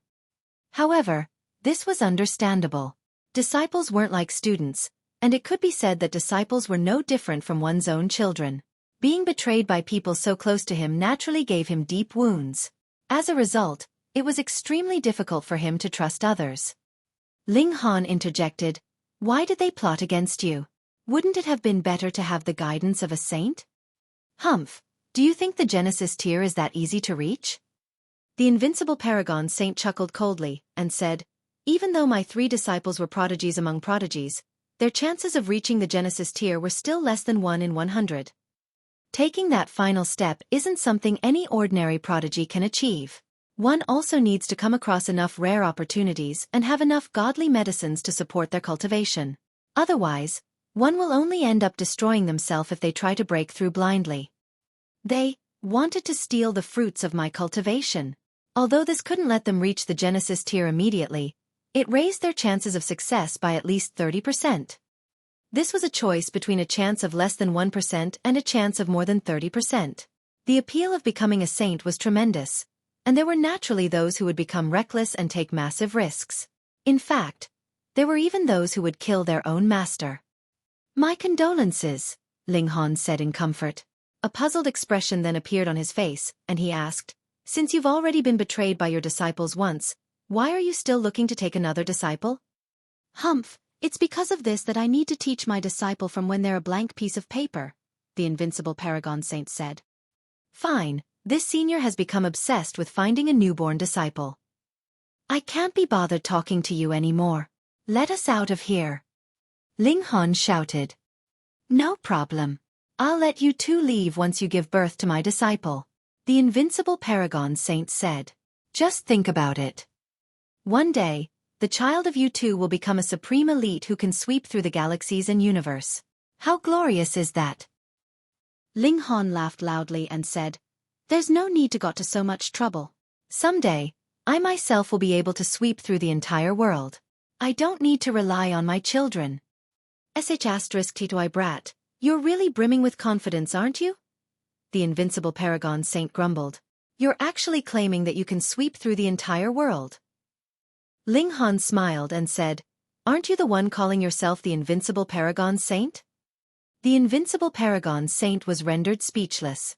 Although his current title was a bit over the top, at least he had been a saint before. But what about Ling Han? "My true identity is the Notionless Saint," he said. He revealed his true identity to prevent Ling Han from using his nickname to attack him. Ling Han pondered for a moment before saying, "Senior, it's already been so long, so perhaps your 3 disciples have already passed away." "Impossible," the Notionless Saint immediately said. "Although I was able to escape with my crippled body, my saintly origin was snatched by my 3 traitorous disciples. With their talents, it's extremely likely that they've all become saints. I've been cultivating my divine sense all these years, and I've even ground away my saintly might such that my disciple will be able to inherit it. This is also why I haven't returned to the outside world for so long. Based on my estimations, only a few 100 million years have passed, so those 3 traitorous disciples of mine are definitely still alive. Moreover, their cultivation has most likely reached a profound level as well." Ling Han felt that this saint had lived through a lot of grief. He had been screwed over by his disciples in life, yet after he died, he still chose to grind away his own divine sense in order to benefit his future disciple. Was there really a need for him to do this? "Senior, can't you live a second life?" he asked. "How can I live a second life without obtaining a reincarnation flower?" the Notionless Saint said. "However, only one reincarnation flower will exist in the entire immortal realm at any one time. Moreover, each flower needs tens of billions of years to bloom. As invincible as Saint Kings are, even they can only sigh in disappointment before a half-bloomed reincarnation flower if they're born during the wrong time. Anyhow, enough with the nonsense. Hurry up and make a disciple for me. Rest assured I won't peek." "Oi! Oi!" Ling Han shouted. However, the stone tablet didn't make another sound. Empress Xueqi had been silently listening from the side this entire time. However, she turned her gaze onto Ling Han now, killing intent burning in her eyes. "You want to create children with me? Go die!" The Empress launched a ferocious attack toward Ling Han. However, she suddenly discovered that her cultivation level had been suppressed to the shattering void tier just as her attack flew out. How could such a measly attack kill Ling Han? Hey, brat, I've already suppressed the cultivation level of this thorny rose. What are you waiting for? The Notionless Saint's voice traveled into their ears again. "Oh, old delinquent." Ling Han was absolutely stupefied. What kind of saint was this? He had no bottom line at all. He turned to face Empress Xueqi, and his mouth involuntarily gaped open. Empress Xueqi's cultivation level had been suppressed, and as a result, the aura of primal chaos that enveloped her also started to disappear rapidly. Her true appearance was gradually revealed. Beautiful, alluring, pure, enchanting, seductive. Ling Han couldn't find any single adjective to describe Empress Xueqi. This was because there was a mix of purity and seductiveness, aloofness and allure, and other strikingly contrasting dispositions on her breathtakingly beautiful face. These qualities shouldn't have appeared on the face of a single person, and yet they did. However, these features didn't make Empress Xueqi appear odd in the least. Rather, they filled her with a bewitching aura that was as fiery as fire, yet as frosty as ice. Different notions of beauty were all gathered in her one body, and even the hearts of ascetic monks would flutter if they laid their eyes upon her. Her charisma had already transcended the state of mere beauty. In terms of beauty alone, the Imperial Empress of the Rock Palace had been no less beautiful than her. In fact, her disposition had even been slightly nobler. However, in terms of one's allure to males, there was no one else in the world who could match this empress. At least until now, Ling Han still had yet to see another woman who was as striking and as feminine as this empress. No wonder the Eternity Sky Emperor and Jade Drop Emperor were willing to give up their majestic empires for her hand in marriage. She was indeed a beauty who was worth giving up one's nation for elites as powerful as the Eternity Sky, and Jade Drop Emperor could definitely see through the aura of primal chaos that shrouded Empress Luan Xing. As such, they had naturally seen her true appearance before. In fact, those at the heavenly body tier could probably all see her true appearance. According to rumors, the left minister and the other officials all didn't dare to look at Empress Luan Xing when attending the court. By the looks of it, they were afraid of committing stupid acts if they looked at the Empress too much. However, the cultivation level of this breathtaking seductive beauty had actually been suppressed now. As long as Ling Han wished, he could force himself onto this Empress. This kind of temptation. What man could hold himself back? You're tuning in to the Xueqi's Martial Arts Saga YouTube channel. Don't forget to subscribe and join us on this journey to catch the most captivating stories.